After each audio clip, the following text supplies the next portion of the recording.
Woo! You doing today, fam? It's the Minicamp. Only get a couple before they go into one of their long breaks. Oh, you know what? Let me do this right now, though. Let me apologize to my Twitter family. Listen, it just got brought to my attention just within the last 48 hours, 24 hours actually, that I have went overboard. The Rams have possessed me, turned me into some kind of demonic monster. You know what? It's true, and I admit to it. And I will try to do better. I've backed off. I actually publicly signed off and said, "Listen, fam, I'm done." You know, I've made myself crazy. People are getting scared. Even some of our people are getting scared of me. I'm done. I'm done. All right. Listen though, I will support you if you just take care of my light work. Don't let Team Ramia get away with some of the bizarre, outrageous, ludicrous things he says. Okay, just do that for me, please. I appreciate it. And Rudy, how dare you? When you're a third-tier team, you came into the world mediocre, and you're gonna leave the world. Okay, I'm good. Fam, Deebo sounds refocused. No fireworks in camp just yet as the Niners prepare players for the days ahead in this first of 2 days of minicamp. Plenty of rhetoric, though, coming from the players and coaches to pump up a Niners fan with encouragement for 2023, especially among, Deebo Samuel. I'm really delighted to hear him talk like that. Tonight, going to the phones after going over some of the Niners media coverage of today's minicamp and Deebo's apparent epiphany as he explained his need to bring back that other Deebo. Deebo, I'm glad you know it. I'm glad you know it. I know you can play better now. I said it last year. First, though, Coach Shanahan doesn't view minicamp as a quarterback battleground. So if you're looking for anything special going on in camp today amongst the quarterbacks, nothing really. They were just, they're getting ready to play. They're getting ready for the real deal coming up a little later on, put the pads on, things like that. So, the Niners are just trying to keep prep their guys for training camp when the real competition will begin. And Shanahan is quoted saying, that's what you try to provide, all this stuff for just to give guys a chance to learn the offense and get their timing, get everything. So now when they go to training camp, they're ready to compete. And that's truly where I see the competition starting, unquote. Yeah, he's right. Yeah. These OTAs, minicamp, it's just a come together time. First look, though, with Javon Hargrave. You check out that video, man. Javon's legs, man. The dude's legs look like tree trunks, and then they support all that size above. And Nick Bosa's excited to see what the combination of Eric Armstead and Javon Hargrave will look like in 2023, as he was all looking. A dominant interior makes things easier on the outside for Nick, and he's got to be chomping at the bit. Looking at what he's looking at now. This week has been Nick's first live look at Big Hargrave. Nick admitted saying, quote, "I'm super excited. We've been watching tape on him the past few years in Philly, and I think every time we watch him, Coach Kasurik raves about him or would rave about him. And we think of him as one of the best interior guys in the league, especially rushing passers. To have him on our side is going to be a huge addition for us," unquote. Even though Hargrave was a top free agent, Nick still feels like Hargrave is underappreciated. And in fact, I didn't really know that much about Hargrave until the last few months and going into the Super Bowl and coming out. As he was part of that wrecking crew that had, how many guys had 10 sacks? And you know what? Hargrave probably provided the avenue for those guys to do what they did. When you have a guy in the interior that's raising hell like that, that's what happens. Remember when we had DeForest Buckner and Armstead in the middle and they were both healthy? Remember what happened outside? Nick went into testify mode, talking about it too, saying more, quote, "With all the talent we have on our team to add a guy who's a top free agent, to get the top guy and a guy that I feel like people give him his due, but people don't really know how good he is overall. I feel like he isn't quite talked about in the Aaron Donald, top echelon Chris Jones type players, but I think he played like that last year and throughout his career. Him and Eric inside should be pretty fun." Unquote. Nick, you damn right. He mentioned a couple of Chris Jones. Chris Jones is a good ball player, but I don't know if he shouldn't be getting more ink than Hargrave. I mean, Hargrave's been playing like this for a while. Aaron Donald, yeah, fine. But Hargrave, I don't put Chris behind. We'll see this year. And we could put Chris in a third position instead of Hargrave. But him and Eric Armstead, well, you know what? In fact, Hargrave outplayed Aaron Donald last year, for that matter. We may be talking about Hargrave being the best DT in the damn league. But Eric inside should be pretty fun, according to Nick.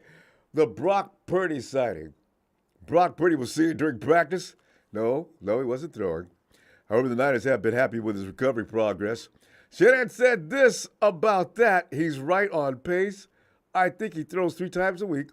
I do not sit and watch those. It's part of his process of getting back. And he's continuing right on the track he's always been on. No setbacks. It's been very good so far, unquote. There it is. We got a long way before September. Maybe he does start week 1. We'll see. Participation report. Nick Wagner of ESPN provided an update on which 49er players practiced today and who set out. And among those working on the side were Elijah Mitchell. Fam, did you hear Elijah Mitchell got hurt in OTAs? I hope that's just a myth. And Dre Greenlaw was there. Fred Warner was in uniform but did not practice. Hargrave and Trent Williams got some work in during individual drills on Tuesday. Neither participated in team drills. That's fine with me. I don't want any of them to get scratched at all. Nick didn't participate in any drills at all, keeping himself out of harm's way, most likely before signing his anticipated highest paid quarterback killer in the NFL. I just hope the 49ers don't drag ass on this, man. Don't make him wait until the last few minutes of August. Fam, can we talk about Deebo just a minute? See, because I've always said Deebo's one of my favorite guys on this team, and he still is. But I was really, Deebo was given more than 4 months to reflect upon how he performed in the 2022 season. Deebo spoke about his work today about last year in no uncertain terms, saying, quote, "It was awful," unquote. And as he said it, somebody from the media shouted, "In what way?" Deebo responded, "Every aspect." Deebo, I'm glad you're owning up. Good.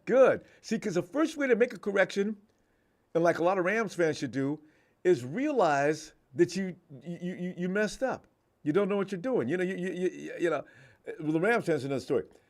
They don't know what they're talking about. Deebo, you know that was not the best you could do. Now you realize that. Now you can go do something about it. After breakout 2021 season, Deebo spent most of his last offseason sweating that contract situation with the Niners that included an angry trade request. Deebo said, "Get me out of here." It got to that level. Remember that? And a lot of people says, "Get him out of here." And I said, "Oh, man, y'all saying too much. Get him out of here." No. Niners calmly held firm to Deebo, opting not to deal him in spite aggressive offers from other teams at last year's NFL draft. Eventually, the matter settled down in positive fashion. Deebo signed a 3-year extension worth up to $73.5 million in early August. The deal got done, but the fallout, according to Deebo, carried over to the field, and we probably should have expected it, right? You can't be fighting and not training all off season long about your money and be expected to come in and do anything other than what you saw him do. And that was half a Deebo we see last year, which wasn't bad. By a lot of player standards, it was excellent, but not his, and not what we expect from him. Deebo acknowledged that the contract negotiations were a distraction during the offseason and took the blame for not returning to the team in good shape. As Tony pointed out last year, which freaked me out because I didn't want to believe it, Tony says, me called it, "Have you seen Deebo?" What do you mean, no? As far as what? He's got hips wider than his wife. And Deebo's wife's got a booty, too. It kind of freaked me out. No, man, come on, man. Tony, no. Deebo admitted to feeling sluggish as early as training camp practices. After posting 1,770 scrimmage yards and 14 total touchdowns on his way to his first team All-Pro selection in 2021, Deebo's numbers dipped to be looking like a shell of himself the prior. 864 scrimmage yards and 5 total touchdowns in 2022. That will not do. Not from him. My dude also missed 4 games with injuries, including a sprained ankle that cost him the final 3 games of the regular season. And that had a lot to do with not being in good shape, Deebo. And you know that. Nobody has to tell you. You know. Deebo and Coach Shanahan sat down recently to watch tape of Deebo's yawn of a 2022 season. And Deebo came away clearly disappointed in what he saw. Shanahan didn't have to say a word. Deebo did. He said, quote, we talked about it, we put it behind us, and we're just going through the tape and just look how sluggish and how bad it looked on tape. I never will put nothing like that back on tape again, unquote. Thank you, Deebo. Thank you. Deebo said he has returned to a similar off-season program to what he did before his big 2021 season and vowed to return for training camp in July, more than ready to go from the first day. Booyah! Fam, you look at Christian McCaffrey right now, and Christian McCaffrey doesn't take any days off as far as training goes. He is going to be excellent as long as he's on his feet. There is no worry or concern. Now, you take Deebo. Now, what if he comes in looking like Deebo, the Deebo we know and love, the Deebo that slays everybody in NFC West and anybody else that wants to get in our way? Oh, yeah. I hear that rhythm. And Deebo catches that ball across the flat edge from Deebo. He's broken the line of scrimmage by about 15 yards. There he goes as the defenders downfield. He makes light work of them. Deebo's going to trot into the end zone. Touchdown, Niners! I can't wait to do that. I just want to sing ooh la la, fam. Ooh la la. Ooh la. He says just something about what he brings to the table. Everybody else can be doing what they do, but he brings that level of excitement that is just so fun to watch. All of them do, but Deebo's got that special brand of electricity that just makes me crazy. Anyway, fam, your feeling on what you what do you aspire to think is going to happen this year, and Deebo and some of the things we're saying. If you look at Grant Cohn's breakdown of what happened today, Charles, you're gonna love it. Deebo got smoked today. Danny Greer was out there working him a lot, and Ayuk held the clinic as he always does, and it looked like, as Grant said, he wasn't even trying. You know, boy, Ayuk is serious, fam. You got Deebo back to looking like Deebo because he's determined. He sounds like it. I don't doubt him for a minute. You got Ayuk that plans on doing everything he can to get paid. And he most likely will. You got Hargrave in the middle now to make that defensive rush just brutal. Fam, this could be the year where we finally get clowns like Rudy and Hawks fans. Because you realize at 6, we set upon top of the NFL elite, tied with the best of the best since the Super Bowl era. Nobody can say jack to us. Not a friggin' word. Unless they feel like they just want to embarrass themselves. I love that thought. Ah, God. I'm getting a rush just thinking about it. Ah! Ooh. Ah. Oh, I'm getting tangled up. I got it under control, don't worry. And let's start with chill. Oh, wait. This can't be the real Rams, so this cannot be the real Rudy. Rams house, LA proudly repping my pride. This is definitely the other guy. Thank you. Rudy 2.0. Chill, Phil, come on in, man. Hey, Ronbo. Phil. Well, Phil, you've always got... Remember, it's only June. It's only June. Yeah, I know. Up. I'm sorry, go ahead. Were you going to say if I keep this up, I'm going to take myself out before the season starts? Yeah. You're probably right, Phil. I tell you, I love this team. I've always loved this team. Too. You know, and anything, I mean, because we're talking about them all year round, so you know, man, I can't wait. Just always the recess is too long. But I'm looking forward to what I'm hearing about already and seeing how this is going to come together. Oh, yeah. I mean, Deebo's motivated. Ayuk's motivated. Kittle's motivated. Nick's Nick. Yeah. That's all you But got to one say. thing I caught from Nick, he goes, I got to get my body right to play 21 games. Tongue That in means cheek. Super Bowl. I know. There's no reason for us not to make it, Phil. There really isn't. I mean, there's just we got And everything then we need. looking at Hargrave, his lower body, I mean, his ass. That's the kind of huge. it is, ain't it? I kind of thought it was that, but that's the kind of a base on a guy that could just tear ass. His balance, Oh, his no strength. kidding. He's just going to be bowling like a bowling ball right through the offensive line of the Did other you see team. how small the other guys look next to him? And those guys are not little people. No. I mean, Armstead looks, Skinny. he's taller than everybody. But he looks thin And compared to Armstead's a huge man. But his lower body is, it is huge. So an offensive lineman So, that plans on taking him down, good luck with that. Whew, yeah. man.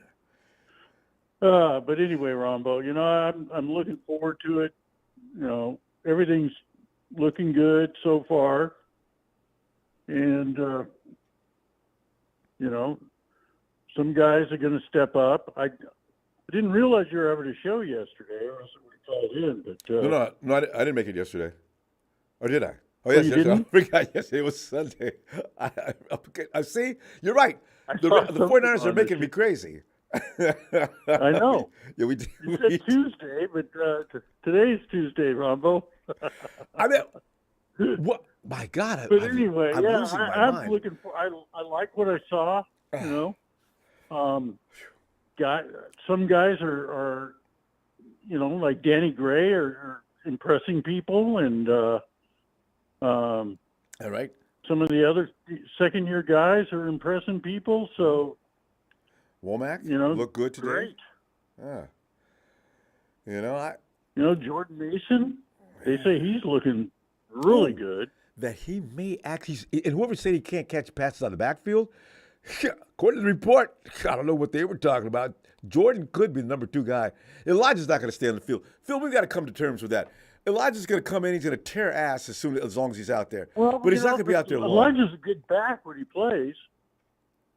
And he's just got to stay on the field. But When he plays, yeah. running backs get hurt, Ronbo. That's just the way it is. That's why they're devalued Yeah. as far as pay goes, because they don't have a long shelf life. And so the more running backs you have, good running backs you have in the room, the better. So I've always said if we had 5, I'm fine with that. I don't know if you can't sign them all and put them on the active roster, but I mean, if we got 5 to 6 guys that know our program, I'm delighted with that. well, we carry 5 if you add Juice to the whole mix, because most teams don't have a fullback. So but we'll be fine. Yeah. What do you think about the Brock Purdy report? It sounds more optimistic all the time. Now, he's throwing 3 times a week. He's not out there throwing bombs. 3 times a week, and there's no swelling or stiffness or soreness. He'll be ready by training camp.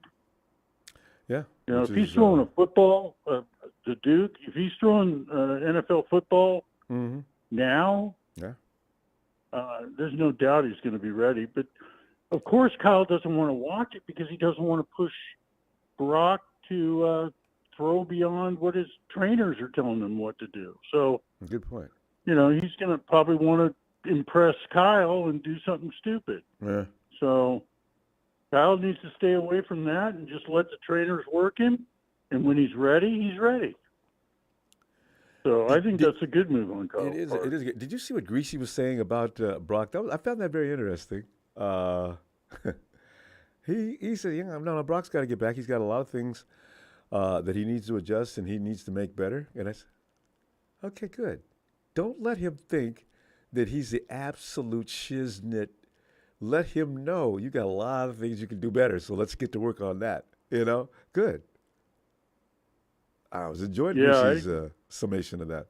No, I think the Niners are treating it perfectly.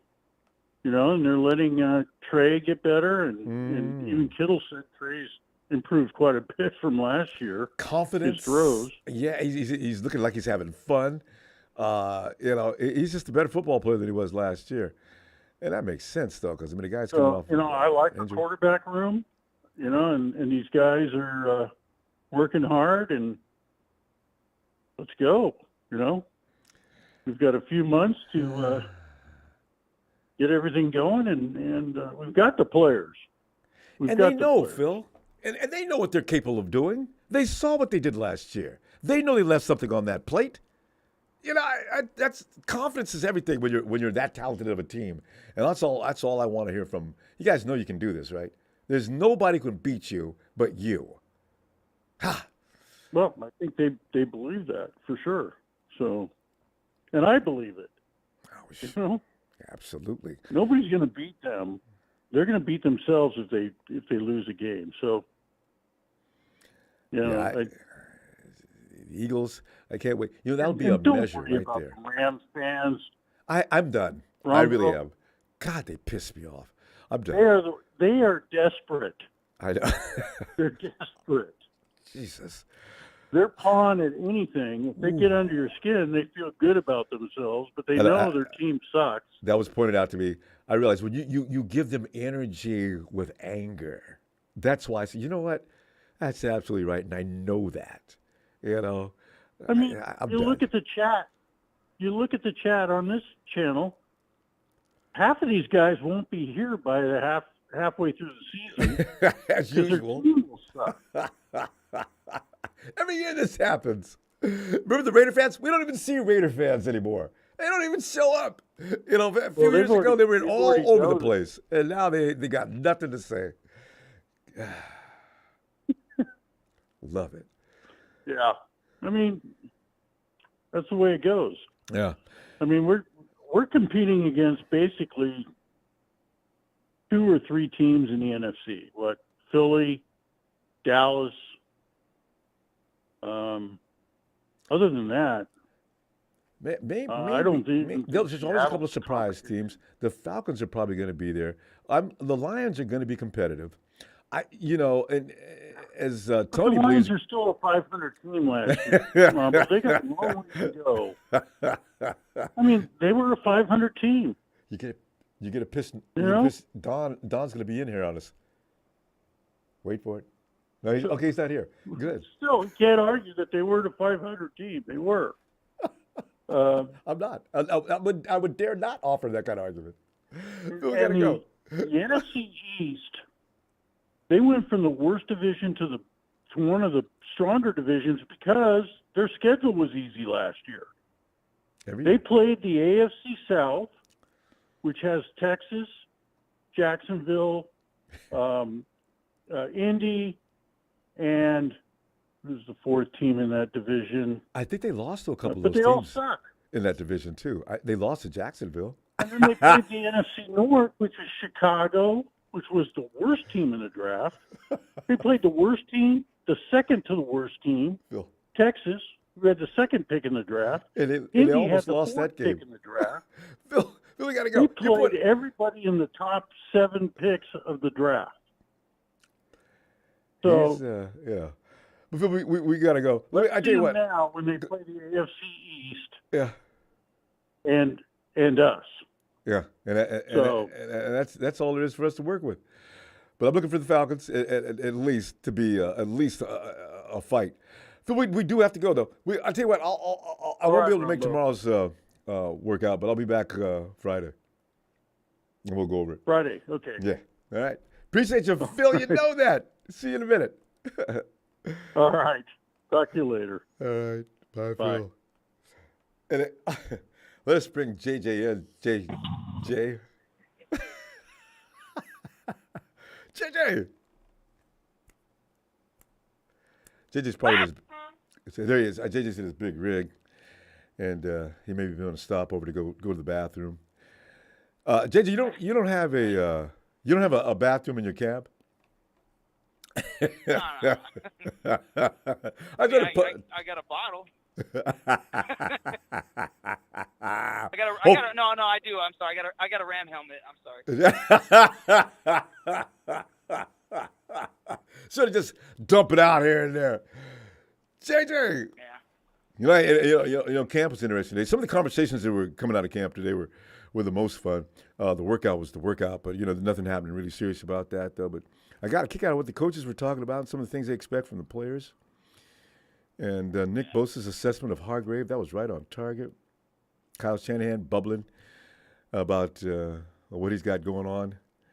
And I tell you what, Nick Bosa talking about what he expects. You can tell Nick's chomping at the bit. If they would just pay him so he could get out there and get busy. Well, I'm not worried about Nick, though. He works harder than anybody, even when we're outside of camp. So, But JJ, what's on your mind here, the reason why he's not practicing?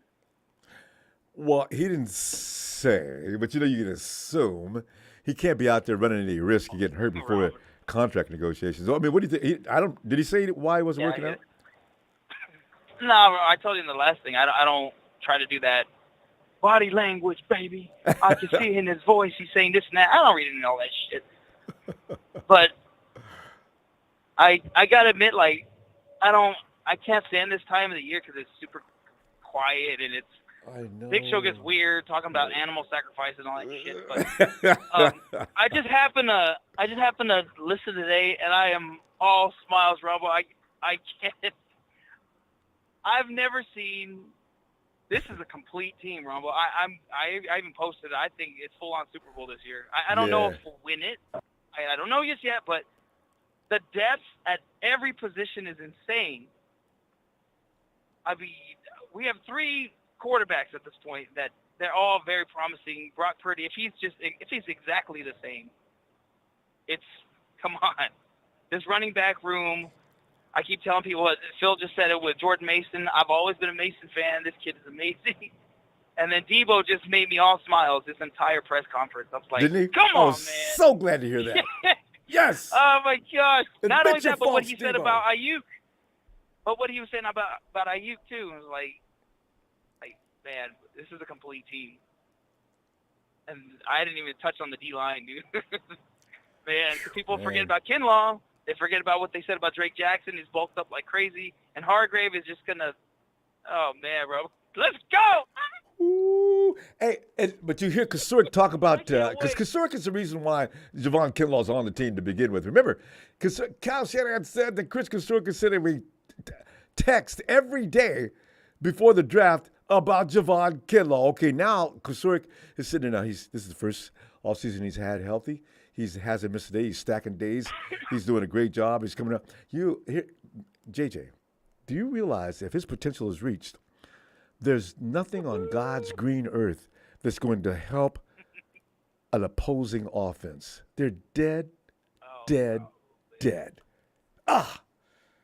just too much. You brought up Bosa. What Bosa was saying about Hargrave, it's like they studied him like crazy, and he doesn't get enough credit as far as being up there with Jones and Aaron Donald. But it's like, but you have these other studs on the D line that's gonna just completely up his game. Not to mention, like you said, if you don't have to put Kinlaw on every single bit, but the power that Kinlaw has, like, oh man, I can't wait, Ronbo. This defense is gonna be insane. It's it. There's no rest. We can truly go back to Robert Saleh's all gas, no breaks, because Hargrave takes a break, and the offensive line. Jesus, glad he's taking a break. Who is this? Oh, Jesus. The offensive line's looking up at Kinlaw. I think it's a step up. I think it's a step up, Ronbo, because I still love Defoe, but who was backing him? Is it Solomon Thomas? I mean, come on now. You're right. Absolutely right. Oh, this depth is greater. So, oh man, I can't wait. So get out of my way. Yeah, run him down, buddy. Hey, listen. Here's the thing. You look at the fact that in Philly, how many guys they have 10 sacks? 4 or 5, something like that. So you look. Eric Armstead's probably gonna get back to what he did in 2019. Nick, God knows how much he's gonna get. Hargrave's gonna pick up another 10. All right, and we don't know yet what Drake's going to be capable of, but I give him a minimum of 7 sacks, JJ. You do the math. I'm telling you right now. We're going to average 10. What if? Come on, bro. What if Kinlaw is ready? And what the hell? What is Rudy doing in the chat? He's gay. I get it. Why you? What are you typing, Drew? I know. Look at this dude. Well, we can't hold that against him. That's one of the better things about him, then. So it's his other persona that pisses me off. But JJ, I'm loving this team, man. Damn, people are going to talk about offensively what we're capable of doing. But you know what? As long as I got a fired up Deebo, an Ayuk who wants to get paid, a CMC, that's all you need to say. If I've got a CMC, and I'm not talking about the truck or the motor company, I'm talking about CMC. That dude, man. Good Lord. Oh. And he's loving this offense, man. It makes a difference. Huge. Honestly, like I said, I didn't want to touch on the quarterback because I always touch on the quarterback, but the potential between all three quarterbacks is like, God forbid one goes down, it's still like, come on, the chances are still there. Yeah,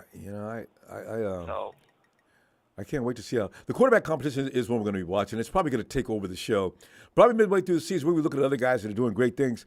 But the main focus in all the bickering going on Twitter and every social media, it's going to be about the quarterback. I don't have one, Ronbo. That's why I don't have one. That's what I'm telling you. At the same time, Ronbo, you get just block Rudy. I don't know why. From what I hear, you two go at it constantly. Like, I quit. You're gonna. I already got a note. We don't want you.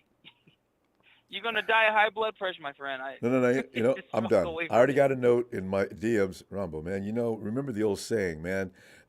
Never argue with a fool. Onlookers won't know the difference. I said, never argue with a fool according to his folly. Yeah. No, okay, I'm done. Because you know what? He accomplished what I should have never let happen. He pissed me off. I said, what? That's fine. I'm done. But I am still supporting those who go after him. There's still a few people taking shots at him. I hit like. Oh, number 6, Ronbo. I feel it. I know. Really. It really is. I feel it coming.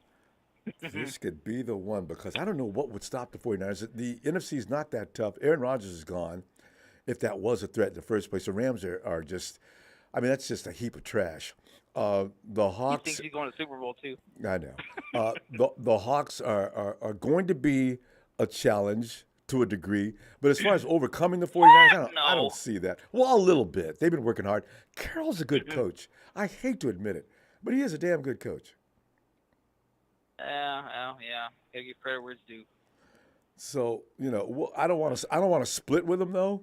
I do want to. I want to beat him down so people won't be making jokes about. Man, you guys think you're all that, but you had to split with the Hawks, and they're still building their team. What are you going to look like in a couple of years when they finally come in? Shut up. Yeah, but why do people come in and talk like? How it was. They were owning us for years, like literally sweeping us. And then we finally go to the Super Bowl that year where it was still split with them. And then Purdy comes in and we just completely sweep. Not only we sweep them, but we beat them 3 times in 1 year. That was insane. I'll never forget it. 2022 was a beautiful time, wasn't it? Beat the Hawks 3 times. And everybody was talking about Geno Smith. And NFL Network, ESPN. Geno Smith has refound himself. And as Geno Smith was saying, they wrote me off. I didn't write back. I said, oh, God. Jesus. I'm not going to lie, Rum. I do like the underdog story. I do. That's why I like Purdy and all the stuff that's happening. But Geno Smith, he's always had a bad rap. I just wish it wasn't the Seahawks. I'm glad he's doing better, but just not against us. we got to do that. Man, we got to go, JJ. Always a pleasure talking to you. I'll tell you what, I'll be back Friday. I'm just kidding. All right, bud. All right. Be careful out there. We don't want to hear about anything happening to you, but good things. All right. Night, JJ. Later, bud. JJ knows how to drive that truck. I don't know why I'm worried. Hey, Mark. What's up, Ronbo? Mark, man, we're sitting back here grinning from ear to ear because this year, Mark, every year I anticipate the 49ers are going to do great things. But you know what?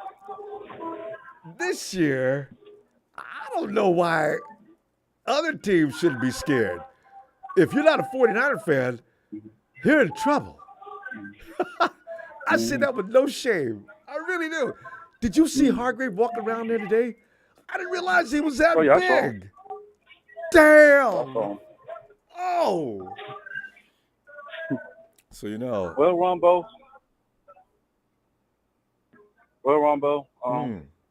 Shout out to all the guys that shout out to you that's been 49er fan for all those years, seeing all those Super Bowls, and all the other fans. So, Yeah. and shout out to the fans that like me, that's been fans for 16 years. Wait. the younger guys. You'll get it. In Your all time's my coming. years of in all my years of watching the 49ers, Yeah. I think that 2022 was probably the best assembled team in my 16 years of watching 49ers. I feel like last year should have been the year. I feel like the team that we had last year should have been. I think they were the best team assembled, in my opinion. Just because we had an offense scoring 35 points a game when Brock got in. And then you got a number one defense. Oh. I think we were firing on all cylinders. I think I want to say it's the year, but I don't want to be like one of those Cowboy fans. I don't want the 49ers to come in thinking that they own the place and then they get punched in the mouth by Pittsburgh. I want them to stay humble. Mark, you talk about letting all the air out of my sails. All you'll see here is a thin, dark line sitting in this chair, as I will have melted down to I would not believe it. my God. The Steelers? Because what does Steelers have? Why'd they do that? I'd be crushed. And I would know exactly how they probably just gonna give it to Najee. I mean, that's all they can do, Yeah. Give it to Najee.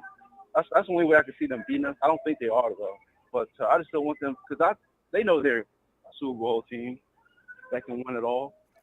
Well, I just don't want them thinking that they, it's gonna be all peaches and cream, and then we get punched all over. But a couple games. But Mark, I can assure you, if there's one thing the 49ers don't believe in, is they don't have to go for it. They know they got to work for it. They've learned that down through the years. You know what, Mark? You go through enough disappointment, it brings the beast out of you.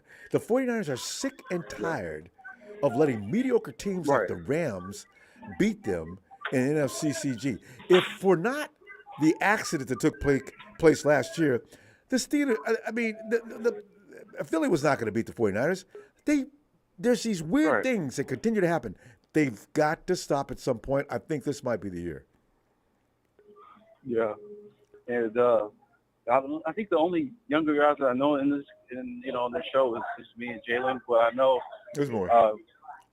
Not only have y'all went through heartbreak, we went through heartbreak too.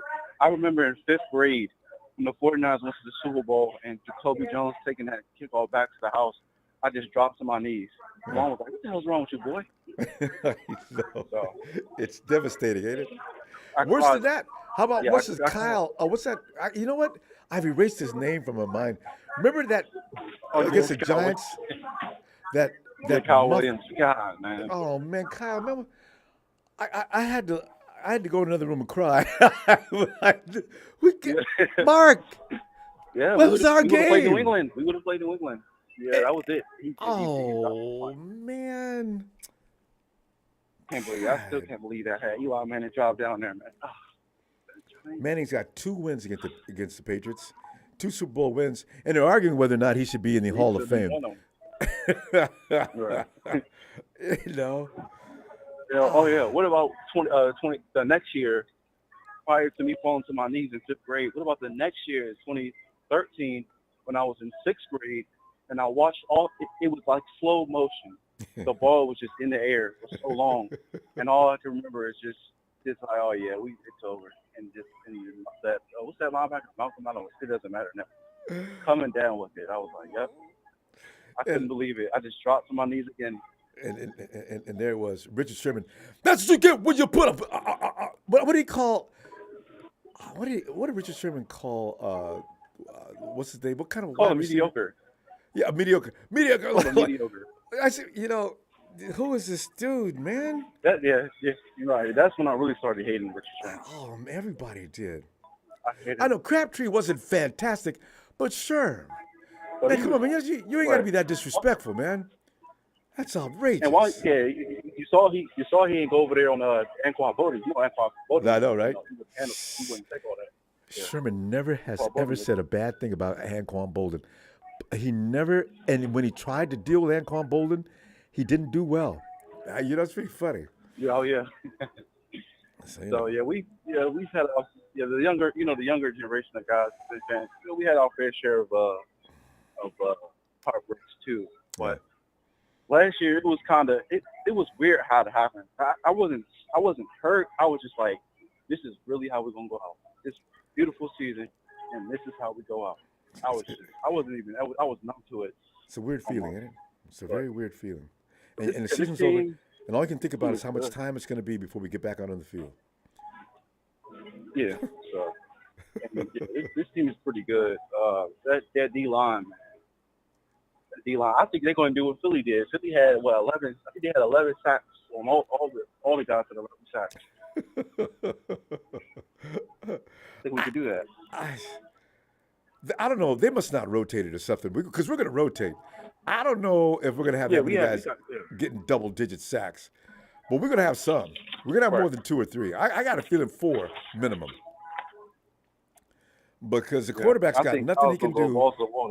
Oh, yeah. See, there ain't gonna be no place to throw. Kyle's gonna go balls to the wall. Who? Kyle.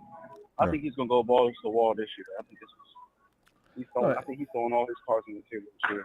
And he should. It's time to poop or get off the pot, Stop with this having the better team and coming up short. It's over. Stop it. We got to beat them. Yeah. Wow. But these guys got a lot of polish. They got a lot of now you got the maturity that's needed by certain players at certain positions. You look at that linebacker crew. It doesn't get any better than that. They know everything. They've seen everything, Mark. You got the defensive line. Yeah. Nobody's going to outdo that defensive line. You can bring all the offensive linemen you want in there. It's not going to stop them. Now you've got a coach that can fix that secondary to make it a level better than it was. I still got Gibson and Talanoa Funga back there, veterans of the game. You got a couple of new guys that came in. They're going to do a good job. I'm telling you right now, there is no place for that quarterback to throw. He will be at the mercy of a defensive line that will not have any mercy. Yeah, before I want to reflect on what I said about the Detroit Lions. Shout out to Don Burke. Yeah, the Lions are good, but I don't think they could deal with the 49ers. Not yet. They just got to go to San Fran in the first round. They can't deal with the 49ers. No. I respect the Lions, but I don't. They're up and coming. You hear what the coach said about him? Yeah. He said this Jared Goff is better than the one that was at Los Angeles. Oh, I don't know about that. That offense was pretty dangerous in 2018. We'll have to see. I like Dan Campbell though. He's a good coach. Yeah. Remember I guess we were the first example of that.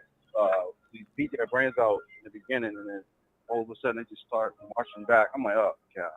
In the fourth quarter, it got touch and go, didn't it? Yeah. That was embarrassing. I said, that was the first sighting. I was like, this coach might be pretty good. I think we just kind of just. He got him fired up. It's cool. Well, Mark, we got to go. I'll be back Friday, and let's see what's cooking in Ninerville. All right? Appreciate you, fam. All right, Ronbo. All right, Mark. And let us go get the leader of the Dragon Clan. He is Papa Dragon. Pop! What?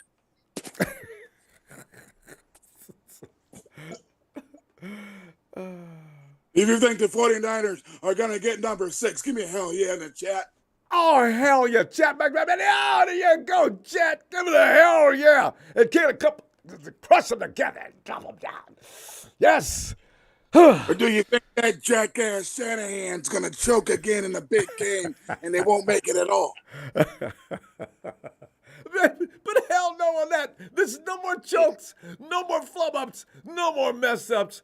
We go and get what we deservedly get it. It's time. It's past time.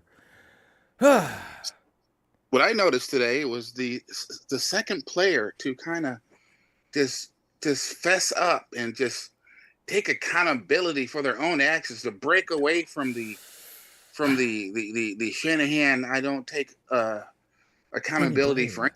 And that was a Deebo. Yes. Oh, I'm so proud of him. Yeah. Trey Lance is broken away. You know, I mean, it's just like fantastic. It's just great. Now we just need Brian Greasy to break away and take a vacation and then quit. Why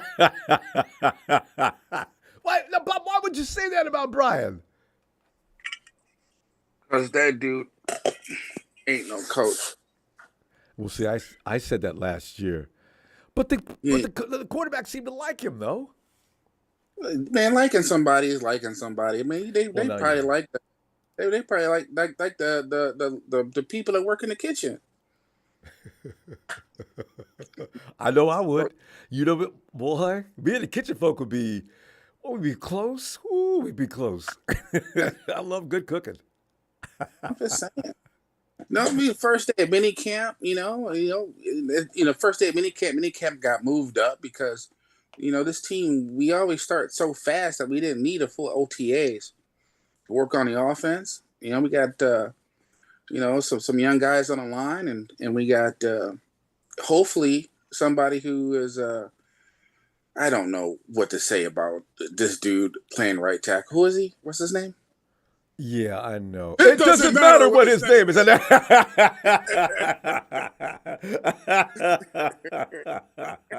I knew it. Bob, I know you, man. Listen, Bob, I'm telling you right now, there's nothing. He's got to be able to perform. He's the only thing we got. A couple of the guys, but I don't know if they're going to be better. If somebody's better than he is in the camp right now, please do not just let McKivitz do it just because he's been there for a minute. Hey, I agree. Does Hargrave play both ways? They pay him enough. He might be able to. I'd give him the ball and dare somebody to try to tackle him. With a base like his, can you see that dude rumbling through the middle of the line? Ronbo, Joey Bosa is about to get paid. Joey? You mean Nick? I'm sorry, Nick Bosa is about to get paid. Mr. Bosa. No, there's that, yeah. Mr. Bosa is about to get paid. And then just, I don't know, man. Just, the coach was just like, oh yeah, I talked to Nick Bosa. I talked to Nick. I asked him what he's doing today. Come on, dude, you're the coach. Is he a coach or not? He's a man who never wants you to know what he's thinking. Kyle Shanahan's you're never gonna know, Pop.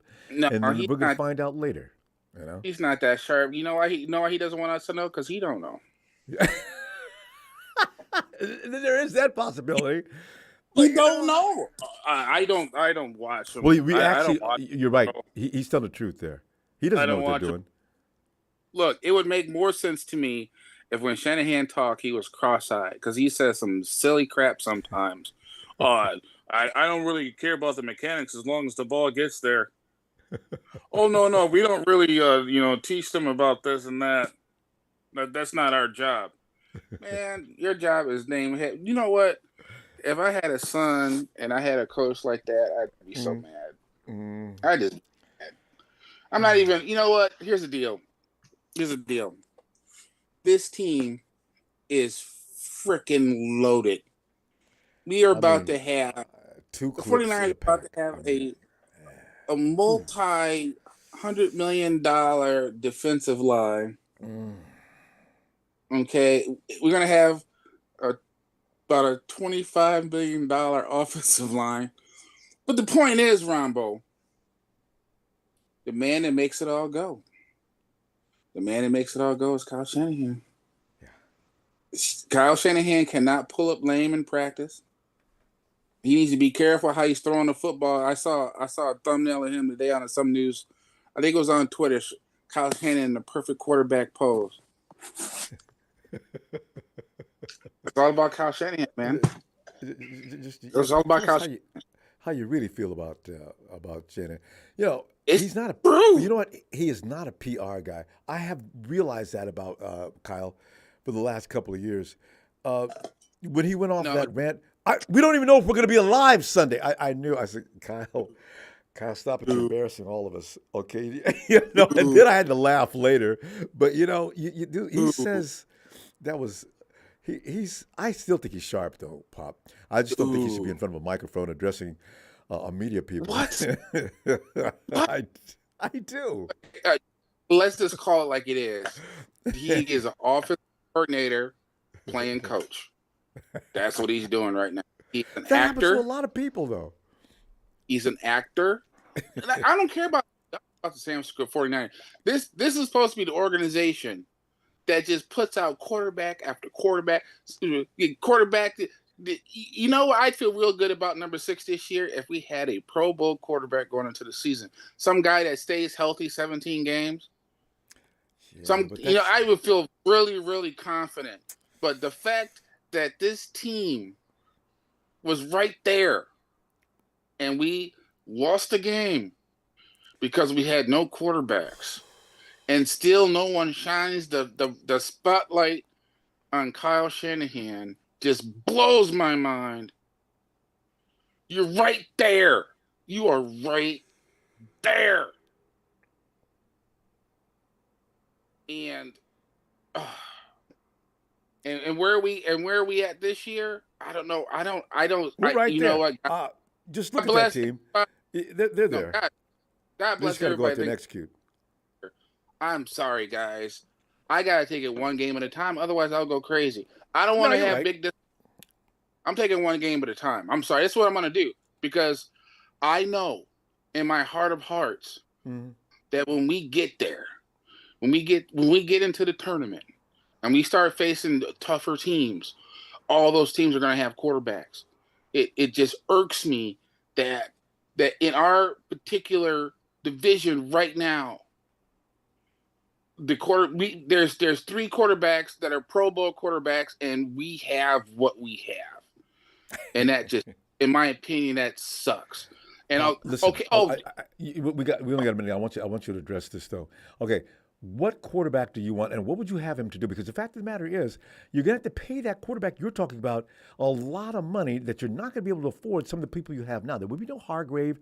There would probably be Bosa. Probably be, I don't know. They'd have nobody around it. They just have Bosa and maybe Armstead and another guy. These are things that have been strategically thought out. That when you look at the dollars and cents involved, you kind of can actually appreciate what they're doing. I mean, go ahead and address that real quick because we're running out of time. I'll be real quick about it, okay? It's all about your roster management, period.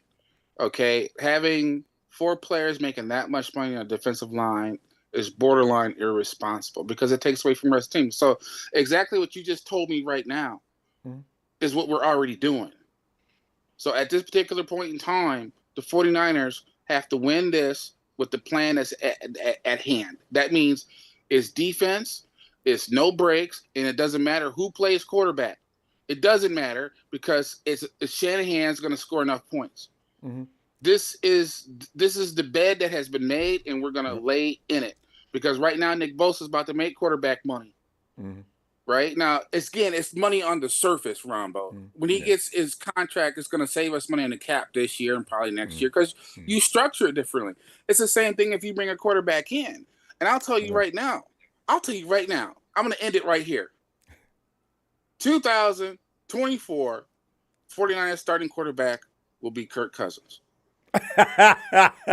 Pop, listen, I'm glad you're going to get there. We're going to go. And Pop, I'll see you Friday. I want you to take an aspirin, lay down, and call in the morning, okay? You're going to be okay. I mean, mass suicides. All right, shout out to production. I'm out. So Niners. Pop.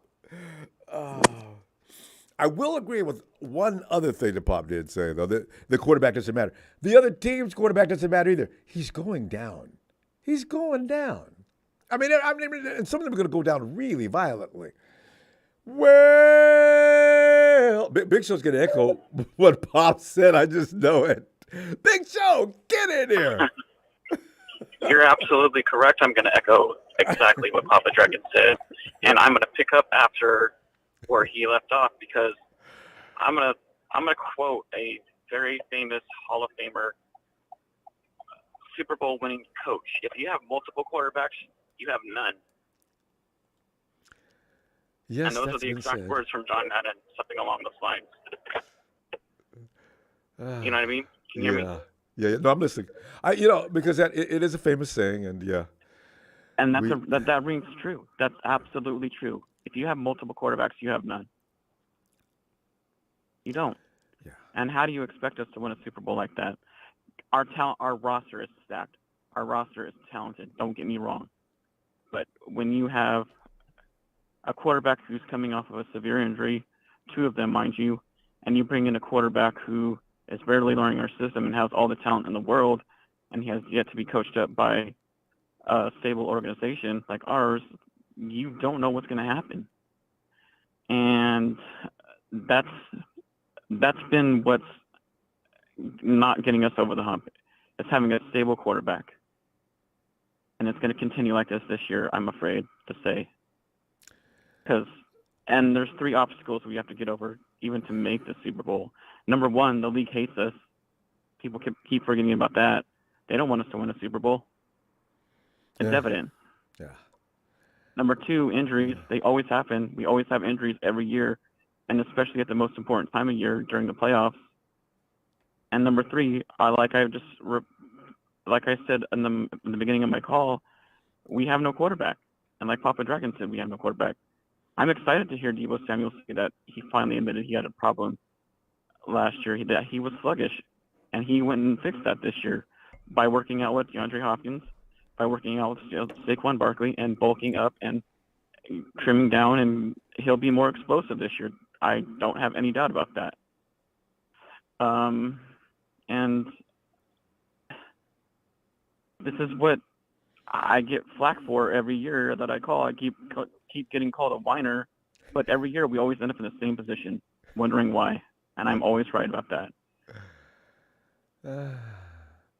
Well, yeah. You can't argue because we have come up short 3 out of 4 times, and then 4 times actually. And it's becoming tiresome. It's becoming really tiresome not having a quarterback. It really is. It's becoming exhausting. I'm sick of the division between our fans. I'm sick of the arguments every single season. I just want you to. It's annoying. I just want you to address one point though. In each and every one of those losses, would you actually say that it was entirely the quarterback's fault? We never had a quarterback to begin with. Okay. We had one quarterback for the one season, fully healthy. That was it. I know, but that's what I'm saying. Of the 4 times that we came up short, was it the entirety of the quarterbacking position that killed us? Yes, because we never had a quarterback that was healthy the entire time we were with us. Yeah, but I mean, it's a game. I'm judging each game. You know, we lost the NFC. Yeah, because they were injured. They were injured pretty much the whole season, but they were playing through it, and they were hiding the injuries from us. Yeah, no, but the thing is, Brock Purdy. I mean, that's the perfect example of what I mean by there's nothing. If the quarterback's arm is broken in the beginning of a game, I don't know that it could have been any quarterback. It could have been Tom Brady. You know, we have things that happen that make no sense. So getting another quarterback to go through the same scenario, maybe it's different. But getting hurt is one thing. Bad play is another. That's why I say I don't know if we could just blame the quarterback position for not having won those games. This is why I emphasize you can never have enough talent. Ask Tom Brady. Ask Aaron Rodgers. Look what happened to him when they took Devontae Adams away from him. Look at what happened to Tom Brady at the end of his career with the Patriots when they had barely any talent. Look what happened to Tom Brady's game. It fell off a little bit. This is exactly why I clamor for bringing in new bodies. Like, it doesn't hurt, especially talented ones like DeAndre Hopkins. It doesn't hurt. It'll take the pressure off of the quarterback, whoever they will be, and maybe I might change my mind that we might get to the dance this year. No, I got no problem. You know what I mean? Like, I like him. He's definitely exactly special. But he hasn't signed with anybody yet, so everybody could be waiting him out. Deebo's got his phone number on speed dial because he's been working out with him all this whole off season. You know what I mean? So I'm sure Deebo would love to have him here. I don't think he would have any problem with it. Brandon Ayuk wouldn't have any problem with it. You know, so like, I'm glad our defense is stacked. I'm glad to see finally Javon Hargrave's out there. He looks like a freaking bell. I would be scared of him right away. And I thought he was standing next to cornerbacks. And I said, "Wait, no, that's I thought so too. I didn't realize Kerry Hyder was that. Why? I didn't realize Kerry Hyder was that tiny, like that small. Like, he's more athletic than Javon Hargraves is. I would but the say. thing is, I didn't know he was that. Hargrave is huge. Yeah. God, I didn't realize big. that either. And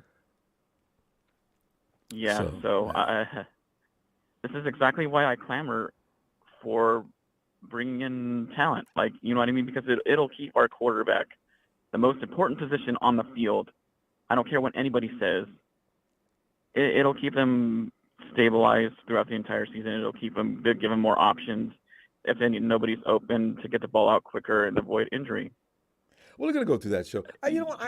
I really think that some of the worry about the quarterback position, it may be a little over. I don't know that we're in real trouble with the quarterback. And all three of those guys are capable. Oh, come on. And well, I mean, honestly, they probably are. Shanahan's offense, it's easy. Every quarterback in the league will tell you playing Shanahan's offense is just an easy, fun thing to do. So, it's not like we need an Aaron Rodgers or a Tom Brady or any of these other guys. We just need a guy that can go out there and play the spot and stay on the field for the most part, So, God forbid should our quarterbacks get hurt again this year, and we have to go through the draft. I disagree with Papa Dragons. It's not going to be Kirk Cousins. It's either going to be Bo Nix or Bob lost it on that one, Rattler or somebody like that in the first round that we select. How old will Kirk Cousins be in 4 years?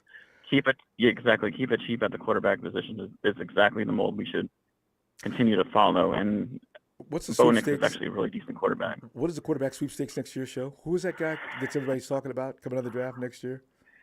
Caleb Williams, Drake May, Bo Nix, Spencer Rattler. I keep hearing Caleb Williams. Guys. Yeah. Caleb Williams. Yeah. Everybody's even the Rams. Rams. One guy killed me telling on Twitter. What do you want to win for anyway? You guys aren't going to win any games. Might as well go ahead and tank and get Caleb Williams. I said, you know what? And also, I don't want Caleb Williams playing for the Rams. Anyway. Really quick before I go, an extra offensive lineman, especially right tackle, wouldn't hurt to bring in either. Isaiah Wynn is still out there from the Patriots. He's a decent right tackle. He's a free agent.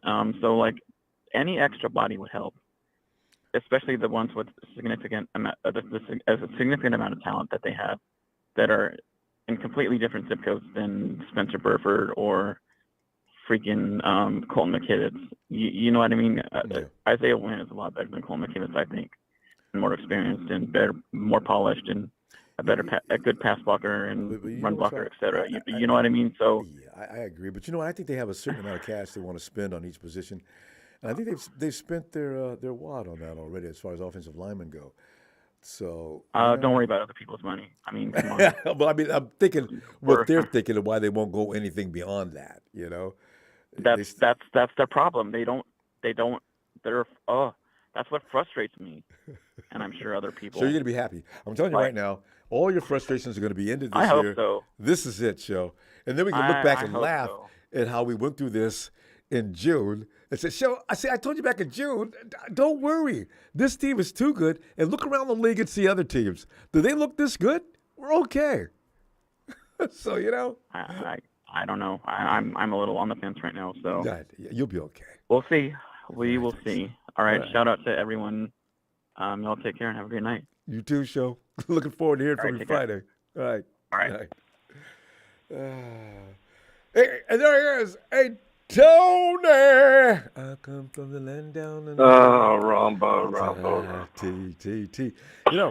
Tony, there's been a lot of things said about your favorite coach, and I said Tony's got to be loving this. Well, you know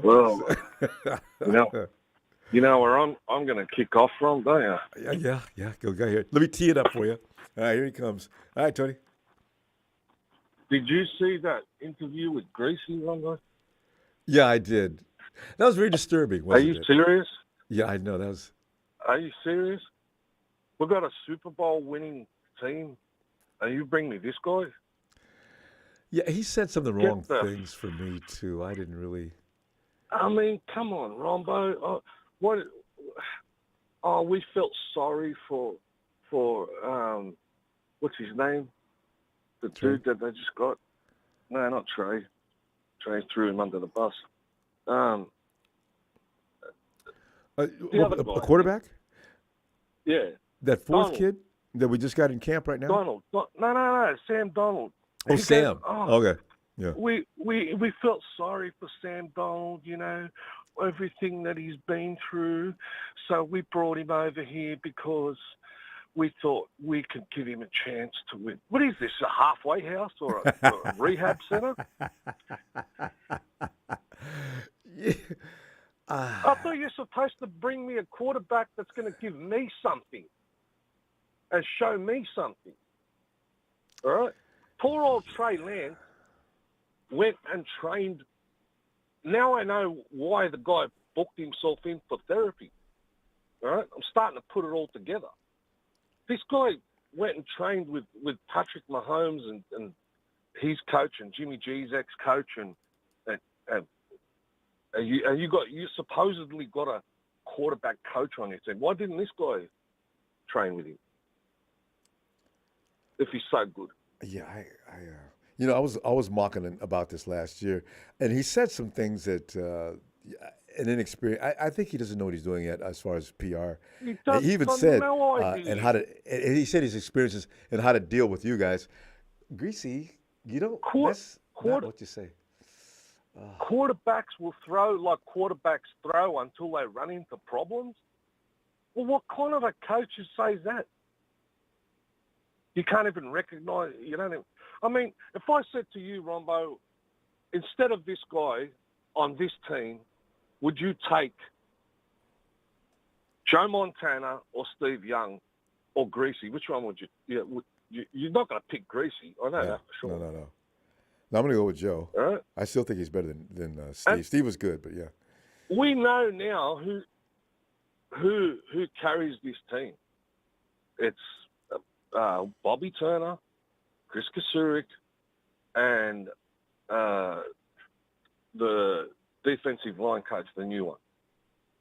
Right? These guys are going to win us the Super Bowl. What's it? God, yeah. Well, yeah, I do love his coaching method, and he's got those guys All right. playing really good. These are the guys that are going to win us the Super Bowl.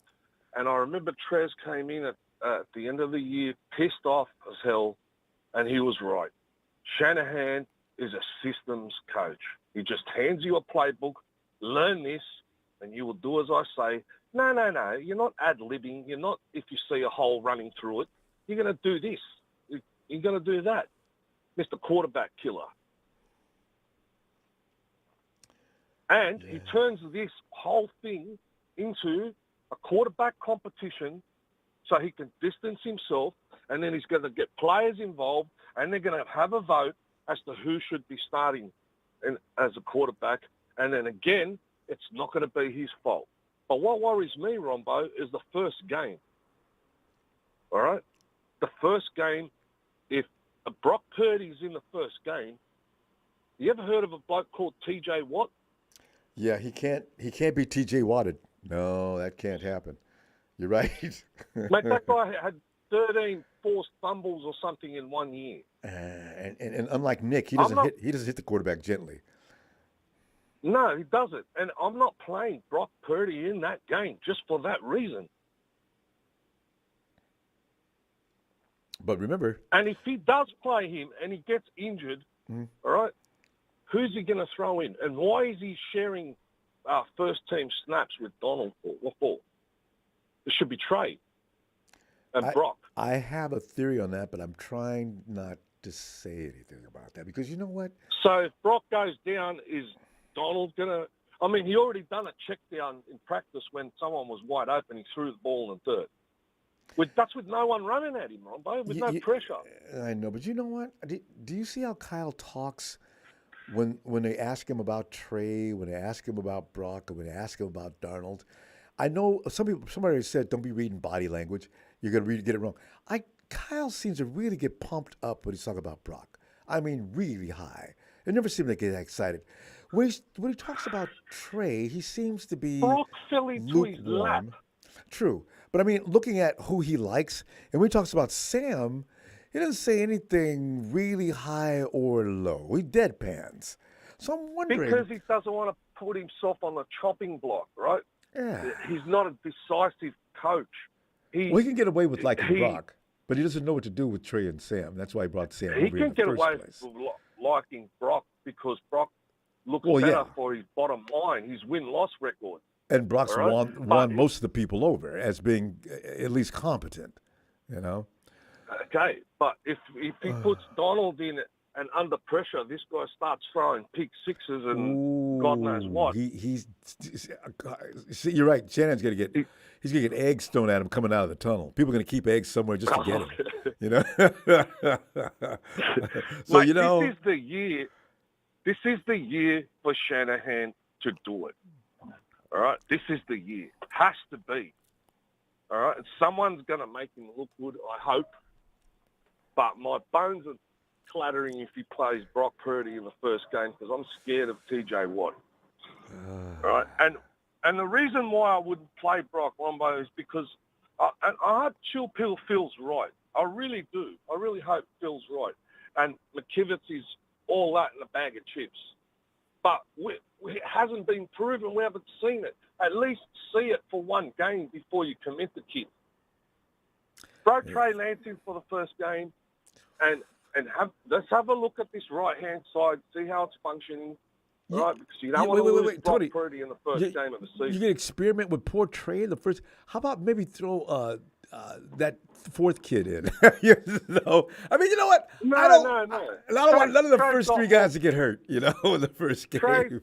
Trey's got more balls than Donald and the fourth kid put together. I'm not worried about Trey. I don't want JJ smacking him down either, you know, because he's gotten hurt how many times? I mean, so far. Well, don't forget, Trey has had chit-chats with Jimmy and Patrick Mahomes, and I'm sure the pair of those quarterbacks have said to Trey, listen, man, you know, especially Mahomes, I've played against Kyle Shanahan. This is what you've got to do against the bloke if you want to win, right? You see something, just go for it, brother. Right? Yeah. That's what my coach does, all right? Shanahan is not like, what's his name? What do you call him over at KC, the coach? Oh, Andy Reid. Andy Reid. All right, Andy Reid built the team around Patrick Mahomes. Shanahan doesn't do that. That's true. And he's got 2 Super Bowls to show for it, and maybe a few more coming. Yeah, so this guy better be on his Chiefs game have definitely got another year, one mate. coming. I don't know when, but yeah. It'll probably be against us. Better not be. That is one thing that better not happen. You know what? Really, you will never hear the end of it. Yeah, that cannot happen. Beat the 49ers twice. No. So. But we're stacked like all the other people are saying around the park. Every defense, offense, you know, special teams, here, there. Our defense is going to be formidable. And I told you, don't worry about Deebo. Deebo's going to come back with a chip on his shoulder. And he's rolling ready. Yes. All right. And Javon Kinlaw's going to make a statement. We're going to be fine on that side of the ball. I'm just worried about Kyle. I'm biting my nails from now. We haven't even started yet. Tony, you know what? You know what you can rest assured about, though? Everybody on that team, mostly it's all veterans now. They know what they're doing. Sometimes Kyle's not even going to have to speak. It's like the defensive coach said, you know, we like our linebackers. Now, they know what to do. We don't have to hold their hand out there. They know what plays to make and when to make them. I think the offense is probably coming around that same curve because everybody on offense now is pretty much veteran savvy. So if Kyle's making the wrong call, I think they'll adjust. You know, the thing is, Ronbo, why should the quarterback have to do everything that Kyle says? If Ayuk is third on the excuse the language, Ayuk is third read, but he's the first one open. You know, throw it to him. Look for that to change this year too. And as also Brock did last year. Somebody said that Brock was going to Ayuk. There was another option open, but he wanted the home run. This is what you're going to get from Brock. Brock, I think, knows. And like you said, I think Jimmy told him, listen, Kyle's going to try to lead you down this direction, this next direction. There's going to be times when you're going to see a better option. Don't hesitate. Take it. But Tony, because you see what? we're going to run out of time. You see what happened to Jimmy? Your play calling sucks. 3 months later, he was gone. No, James finally said it. God. Anyway, Tony, I'll be back Friday. All right? Looking for you. All right, brother. Shout out to Big Show and Papa Dragon. And, they just tell it like it is. I know people don't like it, but this show year has to be the year, Ronbo. We've been talking shit like this for over 10 years on your show. That's right. Nobody is banned from saying anything. You got something you want to say, you got to say it. We're not later for the opinion. Tony, I'll see you Friday. All right, fam. All right, brother. Shout out to everyone. And, see you in the next chapter. Looking forward to it. Cheers, Tony. Cheers, mate. Another one of our invincible, incredible drivers. Hey, Jalen! I'm glad you're here, Jalen. Oh, yeah. Come on in, Jalen. Cardinals, y'all are relevant. Yep. Rams, y'all some bums. Seahawks haven't won a ring in 10 years and counting. I know that can be fun. Ronbo, how you doing, man? Shout out Big Show. Shout out production. Shout out Papa Dragon. Shout out my guy, Mark. Yes, we the only few young guys in here, Mark. And what some of these older 49ers fans don't understand, you run us off, you ain't going to have no future 49ers fan base. Let's just be real. You run I'm telling you right now, mess around and all your 49ers fans going to be 60 years old. I do not want you guys going anywhere. I'm loving you right there, as I love your perspective and your pain. I feel it. I've been there too. Because with us, Ronbo, our pain, we saw all of these losses at such a young age. It's like with y'all, you're seeing most of these losses now as you're adults. When you're adults, you're womb tested. You done been through life. When you a kid, Ronbo, you in the 5th grade and you see your team lose a Super Bowl to the Ravens, and you lose and you see your team lose to the Seahawks, Ronbo, at 11 and 10 years old. Man, that stuff stick with you, dog. It does. It really does. And Jalen, you know what? We didn't have social media back in the day, right? So no, it was not. We did not have to sit up and read the Rudies, the Gene D's, and some of these other guys. Because I probably would have been in jail by now. I know that would have steered me in a homicidal direction. You know what I'm saying? Because I did not have a nice temper as a child. And I was easily triggered. So, I can see now trying to hunt a man down on social media. I'm not going to blame quarterback for none of these recent losses, Ronbo. Yeah. I can't sit up here and blame quarterback play on any of these. Ronbo, let's be real. That 2019 team, Ronbo, that was probably one of, if it's not the greatest 49ers team I've ever seen. We talking the fearsome foursome, Ronbo. D Ford, DeForest Buckner, Eric Armstead, Nick Bosa. George Kittle coming off a record-setting season with receive. He broke the season record for tight end receiving yards in 2018, Ronbo. So we got George Kittle coming off his career high in receiving yards. We got Emmanuel Sanders, a veteran. Man, we got the fastest backfield with Breida, Tevin Coleman, and Raheem Mostert. Ronbo, there was no reason for us to lose that Chiefs game. Hands down, no thinking about it. I get some plays went the other way. But Ronbo, we're not going to sit up here and act like the offense and completely stall out those last 10 minutes of the game. No. And did not do anything. And then when we played the Rams in the NFCG, I get we was hurt. But Kyle, Ronbo, you telling me if Aaron Rodgers, NFC Championship game, and he got to play the Bears, Aaron Rodgers, all these years of him beating on the Bears, you think if he loses to the Bears, that people aren't going to look at him and be like, damn, dude, you've been whooping on this team for so long, and in the biggest moment, when everybody expects you to win, you choke up? Jenny, you can't use Aaron Rodgers, though, because he choked with us every time. But Aaron Rodgers owns the Bears, though, bro. Ronbo, we own the Rams. And we own the Rams. I see what you're doing. Yeah. How can we lose to a team that we own? Like, Ronbo, we beat them the last 8 times. And we get to the NFC and all of a sudden, and that's the time that we choose to lose. You know what? Like I've always said, if I just give me a healthy Trent Williams. I don't even need Kwaski. Kwaski could go ahead and miss that stupid drop. But just give me a healthy Trent Williams And you don't even have to give me Jimmy's hand or his shoulder. Give me one or the other. And the Rams continue to be the 49ers biatches. That's forever. They still is, Ronbo. Don't get it twisted. And Rudy, don't you forget that shit, my brother. Don't you fucking forget it took y'all 40 years to win 2 rings. Y'all still ain't established no winning 60. culture yet, my guy.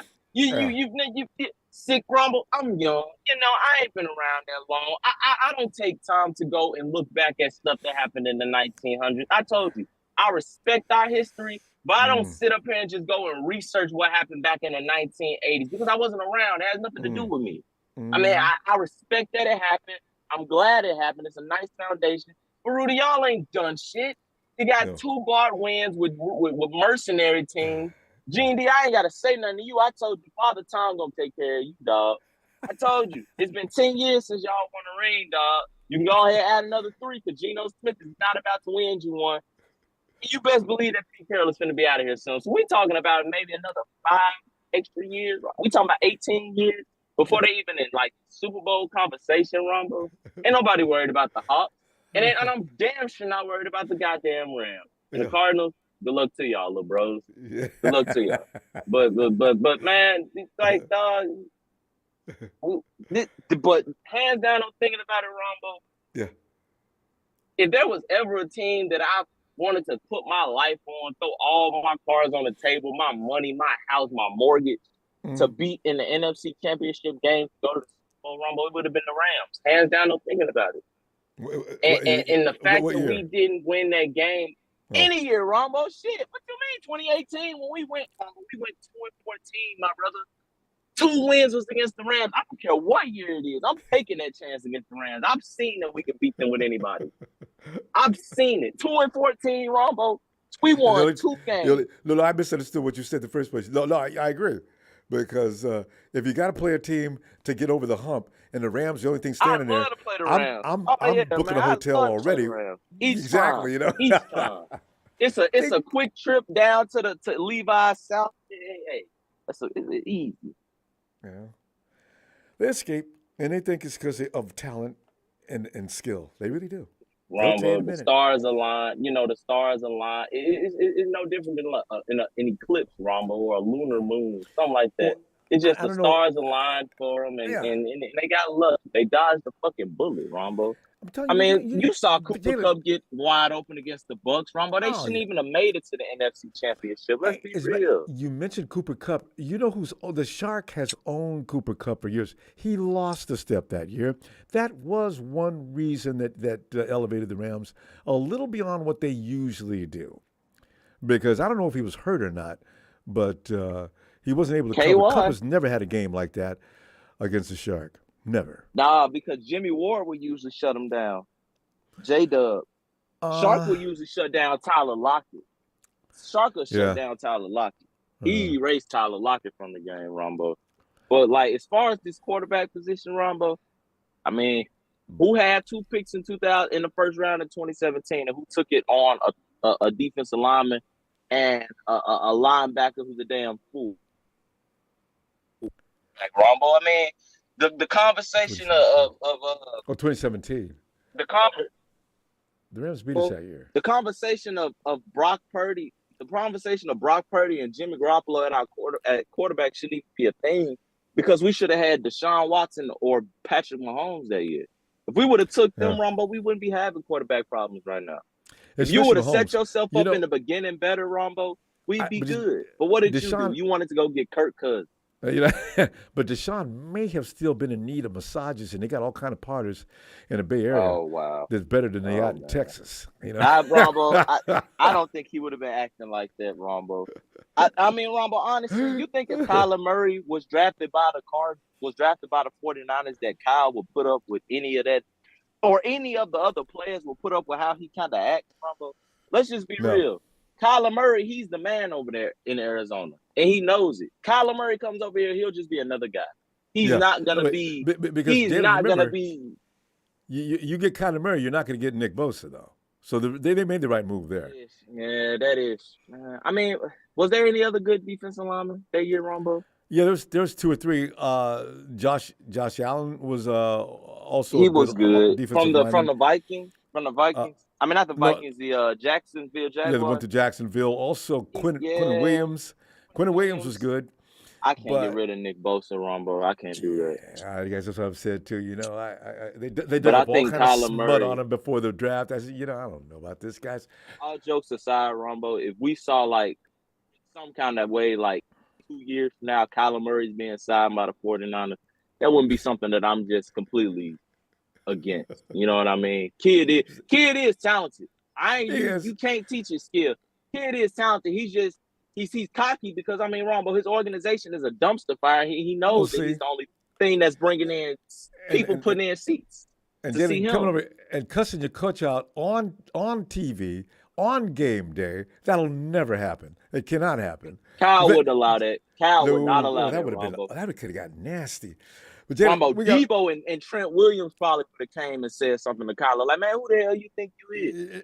And carry him off while he's still hollering. We got to go, Jalen. Good man, stuff Rob, as always. We still the kings of the West. Yes. Kyle and me need a 2-year rest. Yes. And G&D and Rudy can keep on crying because the 49ers is going to be the best.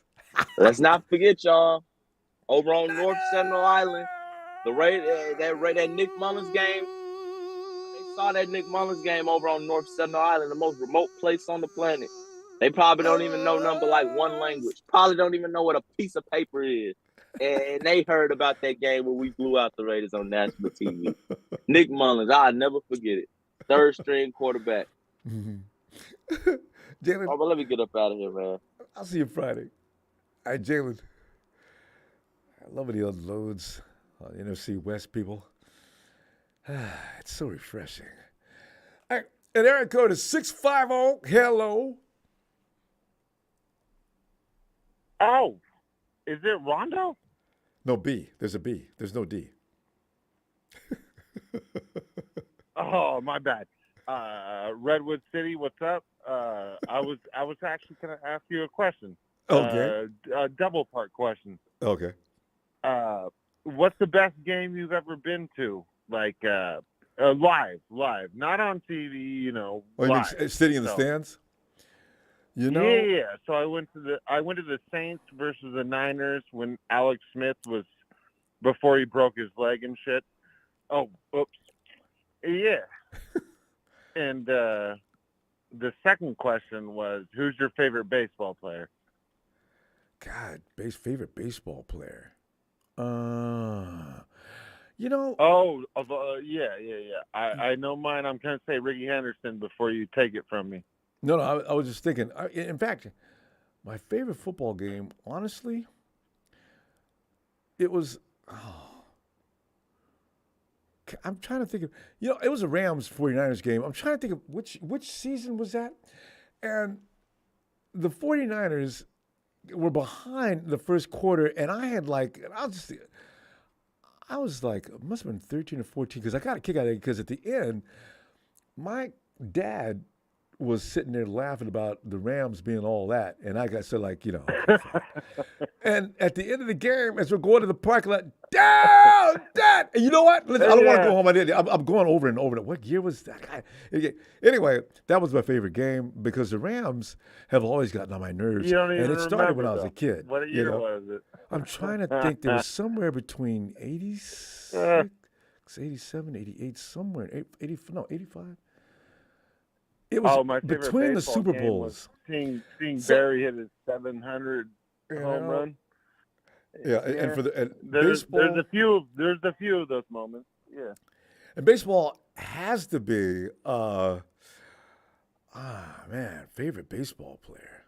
Dude, I'm a Bay Area boy. I just grew up by Candlestick and all that shit. So, because there's baseball I've never been real serious about. The Dodgers, because I went to see the Dodgers as a kid as well, and like them because my mom didn't. And we're sitting in the stands, and I got a Dodger dog, right? The Dodger hot dog may be the best hot dog on the planet, bar none. And so You're not lying. Yeah, so I became a Dodger fan. And maybe my favorite. I'm not a Dodger fan, but you're not lying. They got great hot dogs, don't they? And so down through the years, it's got to be. what's his name that hit that home run in the World Series, and he only played that season. What's that guy's name? Oh, anyway, the '89 earthquake. yeah, the Dodgers ended up winning that World Series. I thought they were dead meat. I said, you know what? I guess I'm going to go ahead and root for the Dodgers. The Giants are okay, but I like the Giants. And the Raiders, I don't care about them so much. I did like Canseco and the Bash brothers, but Oh, totally, dude. Ricky Henderson. I have like a whole book of his cards, like the Topps cards and the playing cards. Yeah, and the Bash brothers are in there fun. with them. They were fun to watch. Yeah, they were good. Yeah. So. Oh, I just wanted to tell you, back when I found you, it was 2019, and it was the last beer fest before I was in like Germany, and I found you in 2019, and I said subscribe right away, and then me and my brothers got hammered with those big ass fucking beers, and then one fell on his face, another went home with a girl, and I got a rickshaw home with a guy that started moving his feet like the Flintstone guy. Fred. Hey, what is your name? My name is Michael. We'll leave it at that. All right. Michael, you were in Germany. That means you went to Oktoberfest. I mean, you must have attended that a couple of times. You're a beer drinker. Oh, I'm fucking... Yeah, I drink beer. Yeah, I mean, because Oktoberfest is about the most world-famous beer festival there is. I've seen pictures. Beautiful. It was absolutely beautiful. I took a picture of every tent. It was like blue and yellow and green and orange, and yeah, it was great. And my brothers, the girls that serve those beers, can they really carry that many beers? Big tits and big beers, and carrying big mugs with two hands up to. I think I seen one carrying 6 mugs, and she didn't look like she was working hard at all. I said, those big mugs too. That girl's got some strength. Whoa! Foam did not spill over the top. Just hang up on me. That's a good point to hang up on. Love you, Rondo. But anyway, we're talking about camp here today. There's really nothing big happening on in camp. Some of the things that were said today by a lot of the players and the coaches was of more interest in what went on in camp. There's some few things going on in camp, but what are you thinking about what's going on as far as Deebo? George Kittle's out there giving rave reviews to all the quarterbacks. A lot of people are complaining. Well, there are some complaints about Greasy and some of the comments he made as a quarterbacks coach. Anything that you want to praise or let out on? I don't think it looks good. As far as what? Are we gonna get him back? Is he healthy? Who's healthy? Oh, you mean as far as quarterbacks? Well. Yeah. Like is Lance healthy? Yeah, he's 100%. He's 100% now. Okay. Brock Purdy is mending. Supposedly on track to be prepared for training camp, and that does occur. And then you got Sam Darnold, Sam Darnold's getting a lot of boos. I don't know what Sam Darnold's going to look like, but I think we should probably wait before we boo him. He's getting booed already. Good. I'm thumbs down on him. Yeah, well, most people feel that way. I don't know why, but it's a natural instinct. I don't know why. Well, he hasn't done anything. Yeah, well, he's done a lot of bad things. I guess. Well, it's a lot of pressure getting picked number 3 in the draft, Michael. You're expected to do. You're the child of great expectations, number 3 pick. If you come in and poop in the bed. What? You don't know until you know, right? Yeah. You don't know until you know. Yeah. Trent Lance, Baalke. I have my fingers crossed on Lance. I think he might have the potential to be a winning, Super Bowl winning quarterback. He's got all the tools. He might. He does. Yeah. He's just got to go out there and apply. I don't want to say the name, but Kaepernick. Kaepernick. He might be. People are making that comparison. I think though they are. Are they really? Yeah, there's some people. I think they're 2 different quarterbacks. So, I think Cap's main asset was the extreme danger of him running out of that pocket. Because, how many times did Cap just butcher a team running? He was a running back, yeah. Yeah, Cap would take off. No, Lamar Jackson is still better, but Cap had to be close number 2. No, Cap was huge compared to Lance. I think he was Cap was 50 6'4" pounds bigger. Yeah. Huh? I think Cap was 6'4". Yeah. And once that stride got loose, Cap was that run of his was beautiful. Oh, he was a stallion. Once he got started and that stride opened all the way up, he was just he could flow. He looked like a gazelle going down the field, just pulling away from the guys trying to catch him. He was fun to watch run down that field. Woo! Man. You know, Barry Sanders. I used to watch like that. Yeah, he would just gallop.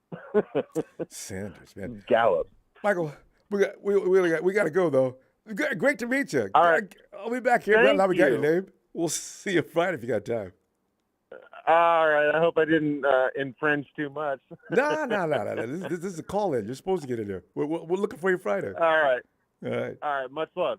Back at you, fam. Night, Michael. You know what? Here's an apology I forgot to get to. Bobo never apologized to anybody. This is new. Bobo, I'm shocked. He's apologized to Big Show. Big Show, that's for you. He said I went at him a little bit last show, and I shouldn't have.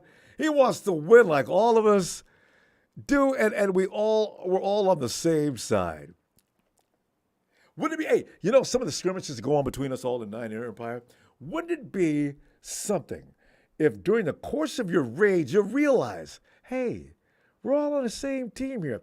That's why actually I was a little hurt that people came at me about arguing with the Rams. Because I said, at least I'm not fighting with any 49er fans. The friggin' Rams in there giving me grief. I'm all over them. I got to get rid of this tension. Rams. Hey, Michael. Hey, Ronbo. How's your night going, buddy? It's going great, Michael. How about you? Hey, can't go to bed. I've been watching a lot of the practices on TV, been hearing a lot of the updates, and found out there was a fifth quarterback that the Niners were talking about. It was what? I think Cohen, if you were watching any of the Cohen YouTube channel. Oh, yeah. They were talking about, the guy from Notre Dame they were looking at. Which one? He was from the XFL. He was playing for the XFL. We brought him over a few days ago. We got a quarterback that we were talking about, right? That we brought over from the XFL? Yeah, quarterback, QB, number 5. Is he the one who went 4 for... He went 4 for 4 today, right? Because I'm looking... Yeah, because they're talking about the guy that we picked up, Allen, and if he doesn't pan out, that Notre Dame quarterback must be pretty good. And they would probably put him... Well, if they keep him and Allen, one of the other quarterbacks could be traded. Maybe Trey Lance could be traded, or if not, one would be cut, maybe like Allen, and then put the guy from Notre Dame on the practice squad. That's what he looked that good, huh? Yeah, that's what they're talking about. Yeah, I was watching him in the Kruger show. They were talking about it. So you never know with Kyle though when it comes to quarterbacks. What we see in a quarterback and what Kyle sees in a quarterback usually ends up being two different things. So I mean, in Notre Dame, he just wants the quarterback for his system. I guess he's trying to figure out which one to be fit in perfect. See, there it is right there. Chris Kasurik said some of the same thing. That's what they talk about around that house. They talk about, there's a lot of great football players out there, but not necessarily the ones we want to go after. We want a guy that's going to come in and do some of the things how we do them and how we want them done. See that? How we're always saying, well, get the best player available or get this guy. That guy is good, but he doesn't necessarily fit what they want him to do in San Francisco. Yeah. And that's something Danny Gray did good today too in practice. I heard Danny Gray did good in practice. He caught a one-handed catch with 3 guys covering him. It was out of bounds, but that's still good. Good eye connection. I heard he did good today, Danny Gray. Yep. He burnt up my boy Demo. Yep. Oh yeah. It looks good, man. Yeah. It looks good so far. And he ran a nice route. He caught the ball off his chest, so he's got to use his hands. Those are little things in practice that are okay, especially this early in practice. This is first training camp. Yeah. So. Oh yeah. First training camp, it's okay. And then one of my friends was talking about, because he's a Cowboys fan. Oh, we might get your kicker gold. I said, you could keep him. You could take him. Go ahead. Uh-oh. I mean, he did great for us, but if you want to go with you, go ahead. I haven't. Robbie might go to Dallas? They need a kicker. Heard. They need a kicker pretty bad. Yep. Oh, no. I heard rumors that Gold could go to Dallas. No, that makes sense. That makes lots and lots of sense. They didn't draft a kicker. Makes a lot of sense. Nope. So if they get Gold and maybe next year draft a kicker next year, no, you know, because they couldn't get Moody. They got Matthews. We took Moody off their hands. See? Yeah, you know, I want the Cowboys to continue to struggle. You know how much I enjoyed that game last year, Michael, when their kicker was missing wide left and wide right. He did it about 4 times in a row. I told one of my friends, I think my dad could kick those balls. He's 6 years old. I bet you can kick them right in. That's sad. You saw that game, right? And did you see Dak Prescott? The camera accidentally caught Dak. Dak was cursing up a storm when he missed that last field goal. I said, did they mean for that to be caught? I'm surprised the owner didn't have a heart attack. I'm surprised he didn't have a heart attack, the owner. I probably have a heart attack. Probably drop over. What the hell? I paid you this kind of money. You're missing these shots? There's been kickers. I think the Steelers did it one year. A guy missed a couple of field goals in that game, and he was out of a job Monday morning. They fired him. One thing about being a kicker, I would say something about being a kicker. You screw up one Sunday, you might say goodbye. That's your only job. Adios. You know, you can't have. If you can't do that, then you know we can't use you. We gotta go look for somebody else. You're worthless. You're worthless. You made us lose big games. Games that look at the Cowboys. I mean, Michael, honestly though, I don't want Robbie in Texas. I really don't. I don't either. But that's what I'm afraid of. I hope he asks for too much money. Dallas may pay it. That's what I'm afraid of. Well, the guy, yeah. I thought he wanted to be closer to home, though. Texas isn't. Well, it's a little. No, it's not that much closer. No, it's not. That's no little closer to us. Yeah. Well, we'll see. I mean, that really bothers me. Yeah. I don't really want that to happen. I don't want that because if we have to face them, I mean, I want him, you know. Yeah, I want him to go to Buffalo. Far away from us. Yeah, just far away. I don't want to face. No, I'd be afraid to face a kicker like that because he's great.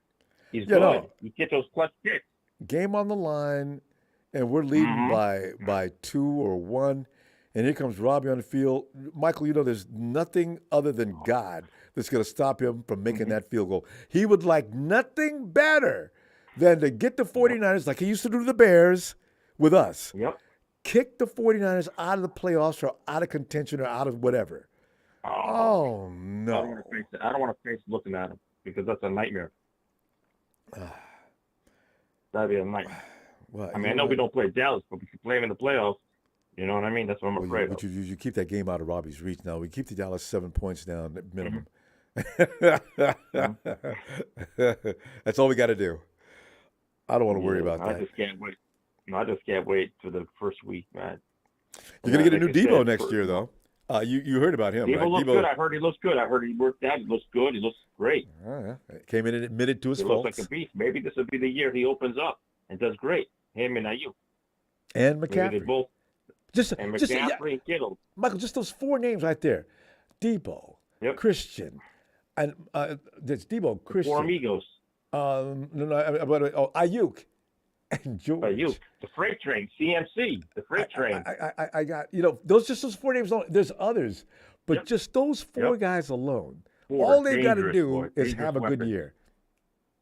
That's it. That's it. The main thing is beat Pittsburgh. Just knock out Pittsburgh. Beat them. That's what I'm hoping. Because I have a lot of friends that are Pittsburgh fans. I just want to beat them.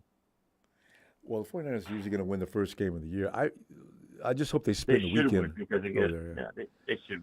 I think they will because they got CMC. Remember last year they got him in later on. Now that's one. Yeah. Steelers. Christian McCaffrey carries a team in a way mentally like few others around the NFL can do.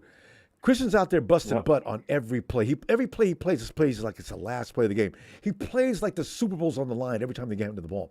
Oh, yeah. That's contagious. The guys on the team aren't going to be beat to look bad. So you don't want writers writing up things like, if the guys would work as hard as Christian McCaffrey, they'd never lose a game. Nobody wants to hear that. And, that's why Deebo's looking a lot of spell. people saying that Purdy should play week 1. A lot of people are afraid to put him in week 1 because of J.J. Watt's brother. TJ. Yeah, I would. That's what I'm afraid of, because if Watt hits him, Listen, what people need to realize is that man, Brock Purdy, has the fastest getaway. Do you know, as they said, Brock Purdy, his 1.6 second 10-yard split. I remember Drake Greenlaw went over to him and said, do you know that's a 4.4? He can't run 50 yards that fast. But for explosion, Brock Purdy can escape. I'm not worried about that. Yeah. TJ will be groping for air and then get blasted by Juice as Juice wakes up and catches him over there. Yeah, so I'm not worried about TJ. That's why I picked him up as a backup in my fantasy league. I picked up Purdy because I think Purdy's going to have a great year, I think. If he plays, I think he's going to do great. Yeah. I have faith in Purdy, I think. Yeah, and and also this offense of ours, this year we've got to be crisper.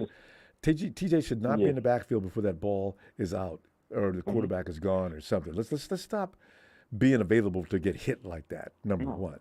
I mean, with an offense like us, any guy could play quarterback with a good offense like this. You and I could be out there throwing balls. That's right, Just I could throw those bombs still for a 45-year-old man going on 46. All right, I think you should audition next season. Tom Brady's how old? I still go out there and throw. I'm not afraid. I might be old, but I throw far and I spread with the young ones, man. The high school kids, I show them. I still play. There you go. If Tom Brady's the same age as me, I can still play. There you go. So I'm not really, I'll be 46 in August. I'll be 46 in June. There you go. Still fire that ball up.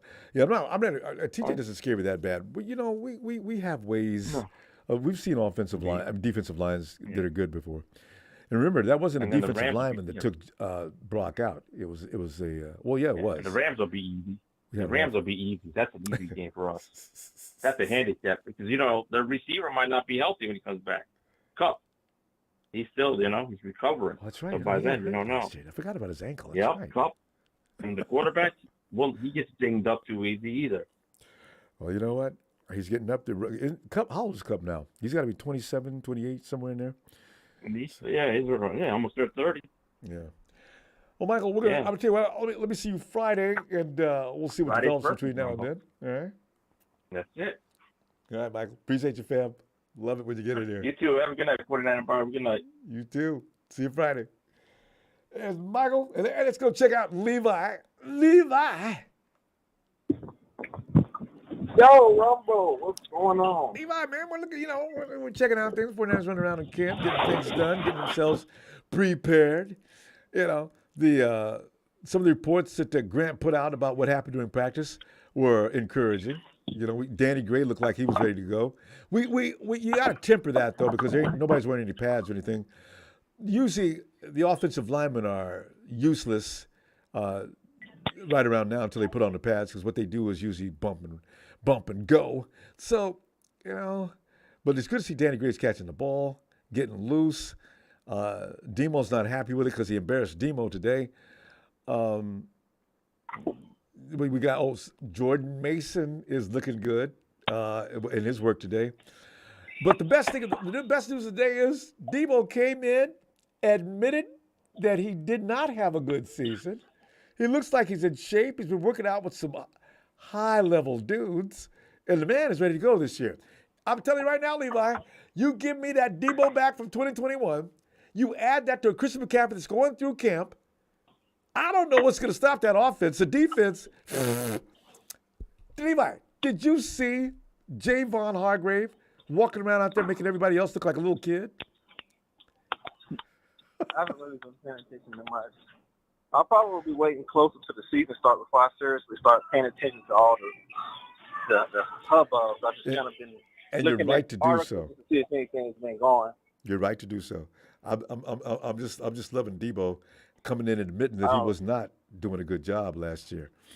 So, I think he was feeling himself too much. He had a great season. Probably didn't think he had to work that hard this year. Deebo wasted too much time fighting over his money. And I don't blame him. But, you can't fight for your money and be a good football player if that's all you do all off season long. I blame the 49ers for that partially, too. Stop making people wait till the end of the season or the beginning of the season to pay them. There's no need for that. Now, here's the thing. Is anybody, a defensive lineman, that's going to get paid before we play Nick?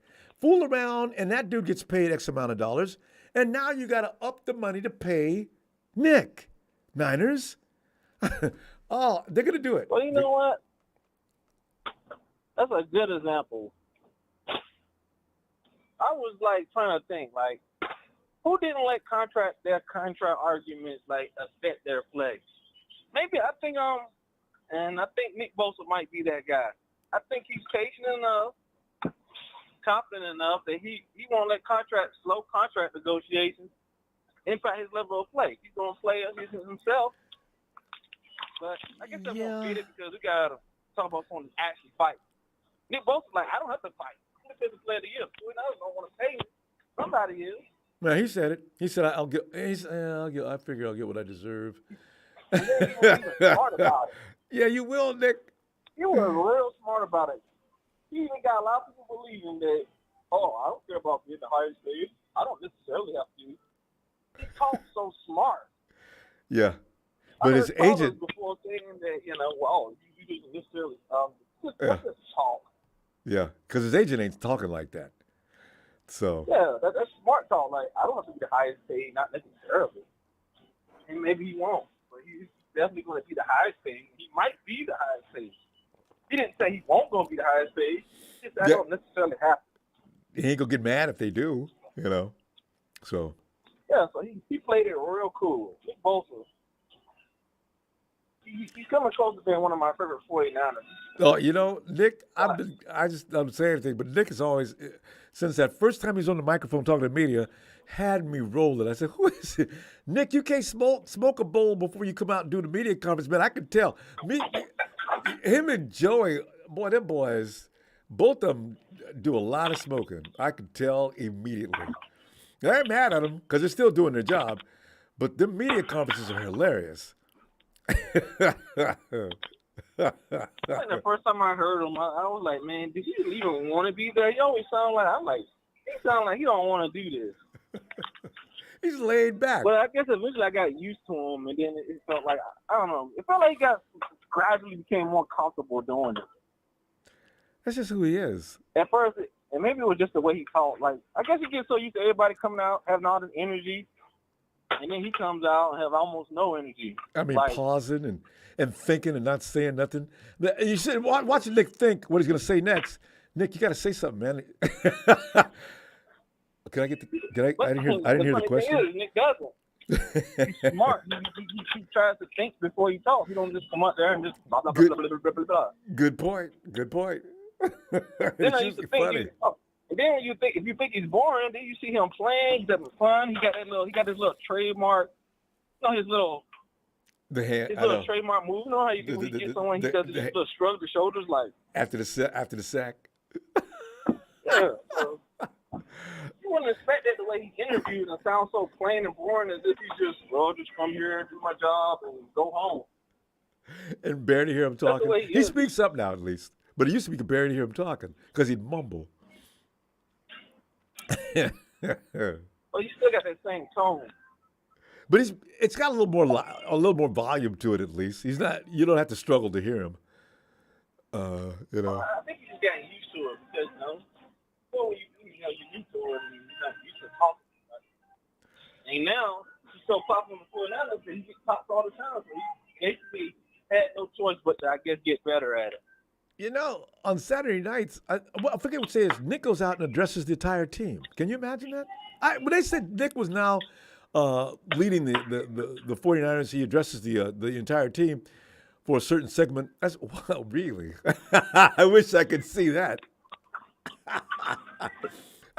Did you see Nick whooping it up and firing up his teammates? I can't imagine that. I cannot imagine that. I'm sure he got his little own unique approach. Way of I doing don't think he has that super exciting thing. Just comes out there and says, okay, everybody, we got to do our job to win this game. But, when you see him on those takes where he's mic'd up, Nick's funny. When you see that tape where he actually stopped Julio Jones, and he came on the sideline, he was all happy. Did you see that? I just tackled Julio Jones. Nick, you really. Instead of just walking back, been there, done that, Nick's running up and down the line, telling him, I just tackled Julio Jones.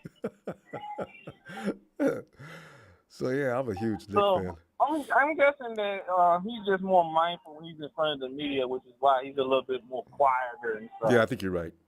I agree. You gotta be smart with it. You don't just a lot of players just kind of like talk freely nilly. And Nick Bosa, he's a Bosa, so he knows that this process ain't something to take light. Unlike George Kittle. George loves it when they call him out there for the interviews, you can tell. First thing he does is crack a joke, start taking shots at the reporters. You know, hey, Matt, hey, nice shirt, Matt. Yeah, and he'll say something else. George becomes a comedian when he gets up on the podium. George, man, this is your element. He's a fun one. Yeah, he's funny with the media. I think the media loves him. Oh, they do. Because he makes it easy for them. Well, anyway, with my Purdy, I didn't do enough research. I couldn't find anything of him actually stating, more like confirmed based on interviews. But I haven't looked up the actual interviews to hear what he said, if he's going to play. So, I don't know. No, he's still in healing. He's still in healing mode. He's not saying anything. He's throwing 3 times a week, but nothing's been. It's got to wait another month before they could really see clearly if he's going to be able to play at the beginning of the season or later. So. Hey, what's that thing you were talking about with Greasy? What did he say? You said he said some. Greasy. He said some very. Some of the things he said he probably shouldn't have. You know, when he got to Trey. Everybody knows Trey went out, got some outside help, right? Even though the 49ers really didn't appreciate him doing that. But anyway, Greasy, and maybe that's what bothered Greasy too, because he says, everybody's talking about the way he throws. Everybody throws the ball their own way. No, Mr. Coach Greasy. That's his mechanics needed working on. You were supposed to attend to that. So, he had a broken finger, and I mean, you can't throw a tight spiral. I'd like to, if I had a ball here, I'd show you guys how it is to throw a spiral without your index finger. He's going on and on. I think I'm not mad at him though, because all the players like him, and we did see a different Jimmy. We seen Brock not do badly. We didn't see anything from Trey other than that first game, but I don't know what Reese did with him. But apparently the throwing motion didn't concern him, and he said he could show you some things with Trey before he hurt his finger. I guess to justify the fact that he didn't address the fact that Trey's motion may have needed some adjusting or something. I'm not sure what he was thinking, but I'm not really going to be mad at Greasy. But I did think he said some things he probably shouldn't have. So that's what people are talking about. I will reserve judgment if that's what he said. Or if Trey Lance, and he said he tried to improve his throwing mechanic. Isn't that what the thing is? That he's improved his throwing mechanic? He has improved. He has improved lots. Watch the man Patrick Mahomes. Yeah, and Mahomes' coach. Yeah. So the main thing of if there's anything to criticize him is with his so-called improved throwing mechanic, and if he throws better to the point where he doesn't have to feel the urge to run the ball on read option plays, and that he knows, okay, I can complete 50 to 70% of the passes. And it's because he's improved his throwing motion. That's going to make all the difference as well. It's going to increase his confidence, which is really necessary too. And I understand he's showing that now, according to George Kittle, who's really raving about him today. I can't trust George Kittle. George does that all the time. I know. Levi, we got to go, though. I'll see you Friday when we got some time. All right, man. I'll see you next time. We said Friday? Friday, yeah. All right, man. You have a good one. You too, Levi. Yeah, he's right about George. George is always excited about you'll never hear George say bad things about anybody on this team. Hey, Ellis.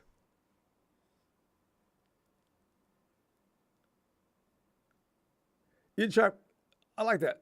George, Nick Bosa's diet, 6 egg whites, spinach, and a baked potato. That's a nice combination of protein and carbohydrates, and no steroids. Yeah, I don't think Nick would take steroids. I really don't. He's health conscious. He knows that could kill longevity. Ellis, where you at? Aaron Donald steroids? Oh yeah. He's doing roids. Let's give it a. Hey, Tony, Atlanta, Tony. Ronbo, good evening. How are you? Good evening, Tony. Doing fabulous. You know, I'm telling you right now, Tony, now that I've been called out by my brethren about arguing with Rudy and his family of friends on Twitter, I'm starting to feel better already. You know, because I was gotten to the point where I couldn't wait to get a minute to get back on Twitter and beat his ass. That's no way to live.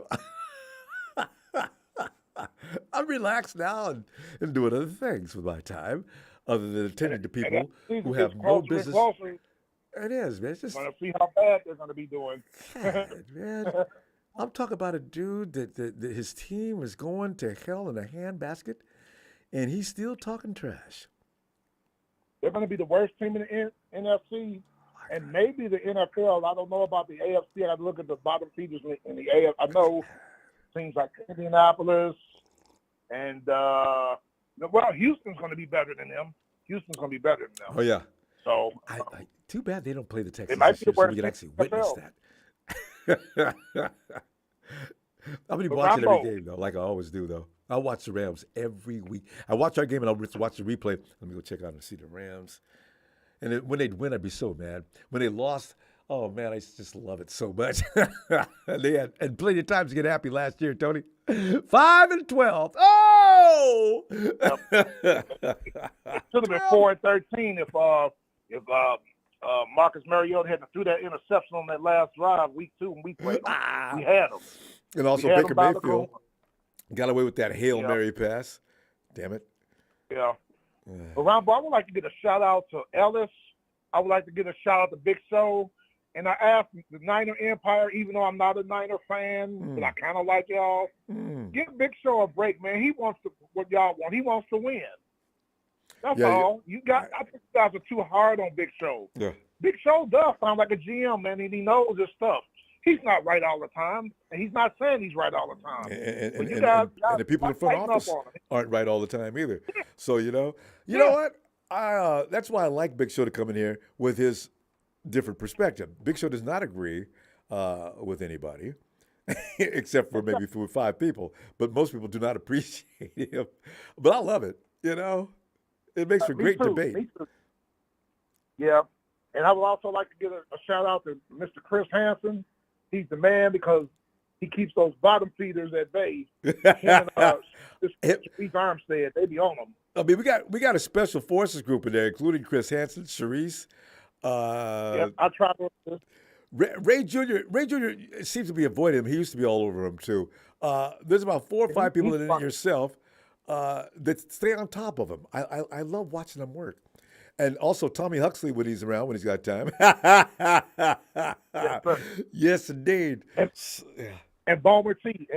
That's my man. Balmer T. Oh, you're right. Forgot how to pronounce his name. Hey, Ronbo, I was just doing some camel surfing yesterday, and I was on YouTube, and I found the Seahawks chat. So I got on there, but I didn't write any comments. I was just watching. What were they talking about? And the guy that was doing the chat was showing some film of their 4th-round draft pick, Cameron Young, the defensive tackle out of Mississippi State, pick 123rd. Ronbo, every play, this guy was getting beat by guards, getting beat by centers, getting beat by double teams.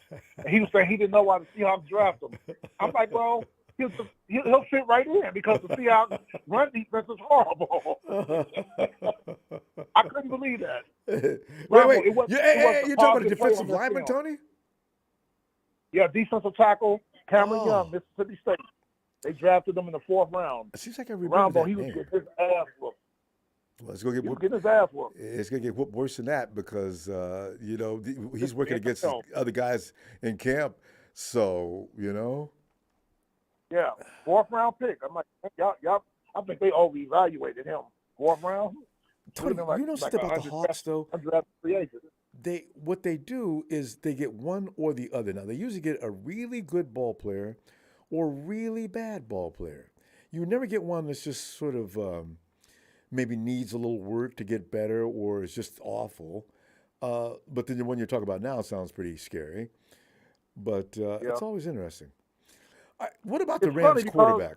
That one they got that Rudy's putting film up on, bothering people with. Is he all that? Rudy's bragging. Yeah, all hardcore. He's putting footage up of him now. Oh, you talking about the Rams drafted the quarterback? Yeah. Let's see. The Chargers did too. The Chargers drafted 3 TCU players: the quarterback, receiver. The Rams drafted Stetson Bennett out of Georgia. Ronbo, he ain't gonna do nothing in the NFL. You know, I just the quarterback from Georgia. That's the TCU. I forgot he is a TCU quarterback, of which I was paying attention to TCU at one point during the season because they were going up against some team, and I remember the guy on the ESPN channel said, "Oh yeah, look for TCU is going to get ran out of the field on this one because the fact of the matter is he's going on and on." I'm sitting there listening, but I don't know anything about either team. And the next day, I was tuning back in to see if I could find him, and you couldn't. TCU. Yeah. Who was looking good that year? Was it Georgia? They beat somebody. He's Georgia, right? Michigan. TCU beat Michigan in the playoffs. Yeah. The 14. But no, the TCU quarterback, Max Duggan, he got drafted in the 7th round by the Chargers. Okay, this guy Stetson's from Georgia then? Yeah, Stetson's from Georgia. You know, they won a couple of national championships and all that. Okay. If he's all that, Ronbo, if he's all that, Stetson Bennett, why did he get drafted in the 4th round in 128th player pick? Because he was a system quarterback. You know, okay. That's all I need to know. See, because TCU had nothing to do with Stetson Bennett. That game I was listening to, the guy was talking all kind of trash, saying TCU was going down in the heap, and they didn't. That had nothing to do with it. That wasn't Georgia. They didn't play Georgia, did they? No. Yeah. So, another game. That's just Rudy. Yeah, no matter who he gets, he thinks they're going to be all world and all pro. You know, and so I said, just like No Bloom. You be piping up these players, and he's already promised. He saw footage of Trey Lance was doing a foot drill, and at the end of the drill, which he was working on, the ball got away from him when he threw it. Rudy posted up, "Oh, there's a Trey Lance coming. You guys, I can't wait till week 2. It's going to be a rout." Okay. Ronbo, speaking of Trey Lance, on that Seahawks channel, them in their chat, and the guy that was doing the channel, he was saying he hoped y'all cut Trey Lance. He said Seattle quietly wants Trey Lance. And then Trey Lance will come back to haunt the Niners. He says, no way they'll trade him to us, so we hope they release him. Trey's not going. You know what? People need to understand, we're keeping all 3 quarterbacks. We've had the experience that a lot of teams haven't went through. Being down to 1 quarterback, and you get your practice squad guy on the field, and he can't even begin to understand what he's out there for. So Darnold, Trey, and Brock are all secure. They're not one of them is leaving. So the Hawks can get rid of that fantasy right now. That's not going to happen. And they're right. And they're not trading to the Hawks. You probably heard it. Yeah, great news. Last week I heard that Brock Purdy's ahead of the schedule. He might be ready for week 1. Yeah, I've heard that. Kyle was saying that. Kyle was saying that a couple of weeks ago anyway. So we'll see. The Buffalo Bills signed 2 Leonards yesterday. Leonard Fournette signed him as a free agent. And Leonard Floyd. Yeah. Yep. Because I'm telling you, Aaron Rodgers is not winning that division. They're going to get a while. I'm telling you. And I know these Jets are going to be good. I think Buffalo's still going to win that division. They're still the kings of that division, in my opinion. You know something though, Tony? We're all going to be rooting. That's another game I must watch every weekend. I watched the Rams. I stopped watching the Raiders because I knew the Raiders weren't going anywhere. I'll watch them next year because I just want to see how Jimmy does. But it's the Rams, Raiders, and I was done after watching the 49ers, right? Unless you guys are playing somebody and you call to my attention. But you know what? I'm watching the Jets next year. Why? Because what the Jets have done is set themselves up for a lot of ridicule. If the Jets don't go to Super Bowl and win it, it's a bust. So, I can't wait to watch it. They have had 2 good drafts, but I agree with you, Ronbo, because on tonight's NFL Network, I saw it 11 o'clock our time, Ronbo, they're all on the Jets behind. All the reporters. Jets. Aaron Rodgers. It's like they're the greatest thing since sliced bread because Aaron Rodgers is there. See? Make everybody hate you. That's why I can't wait to watch him this year. So, okay. Hey, come on, Jets. Y'all supposed to be bad. Come on. Oh, 2 minutes left in the game. You guys are down by 3. I keep replaying the show you did when you and I was talking about the Jets. And I showed them your we was talking about Aaron Rodgers when he got hurt in practice. And then you talked about the media. They be in his house. Aaron, you better ask these questions. I got 3 more people in your living room.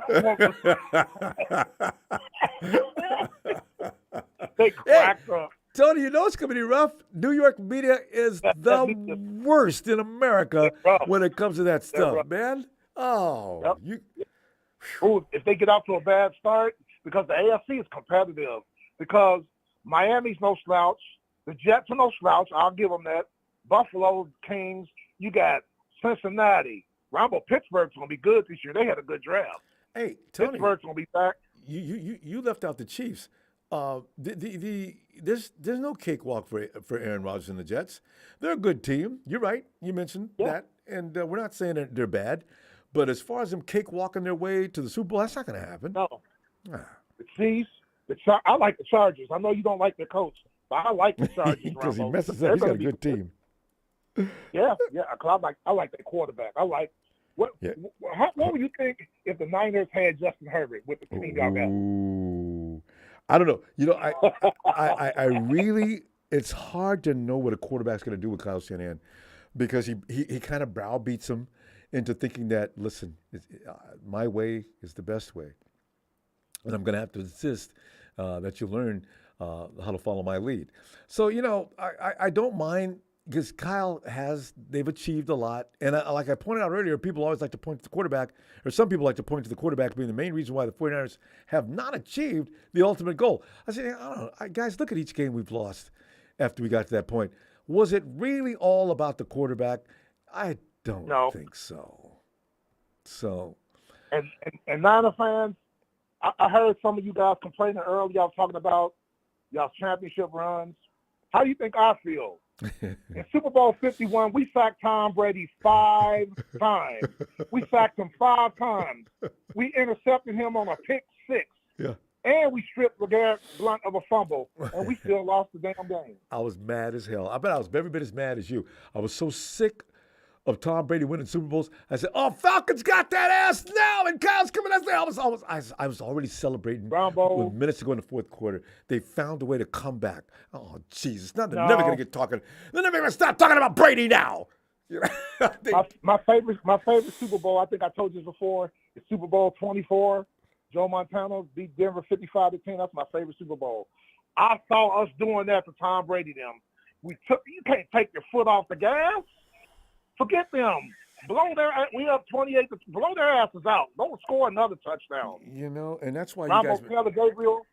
Taylor Gabriel should have had over 100. He was close to 100. Julio should have had over 100. They should have got Sanu more involved. Devontae Freeman had 75 yards at halftime, Ronbo. You know how many yards he had the second half? 10. Yeah, no. Kyle has this thing, and it worries me sometimes. He goes away from what's working. If he would have stayed with Deebo in our Super Bowl, he would have rendered the Chiefs just. They wouldn't have been able to do a thing. They couldn't do anything with him all day. Kyle, stay with him. No, I gotta go over here and do this. No. That's why we didn't get the first down, Kyle. And now we're not going to. Okay. And now here comes that Hail Mary pass. And I call it Hail Mary pass because there's only minutes to go. And it's a deep downfield shot. What are the percentages on those kind of shots? The league has come down. It's 33% at best. Yep. So you're going to go with a low percentage pass way downfield on a guy who's got good speed, but he's not a burner. And so the defense was able to go stride with stride, and they bumped him too. That's another thing that happens on those kind of passes. He got bumped, and they showed that. And, we shouldn't have been in that position to begin with. Damn it. No. So now the Empire, you sack the quarterback 5 times for the Super Bowl. You intercept them and run it back for a touchdown, and you get a stripped fumble. And still lose. To win the game. You're damn right. I thought you had it. I was delighted. We had it. You know, I didn't mind them beating the Seahawks, but I did not want him winning another one because what was that, number 5? Or 6? Ronbo, well, he won. He was 7-3. Technically, he should have been 5-5 in Super Bowl competition. And the 5 that he lost should have been 5 straight with Atlanta and Seattle's debacles. But that 7th ring he got in Tampa.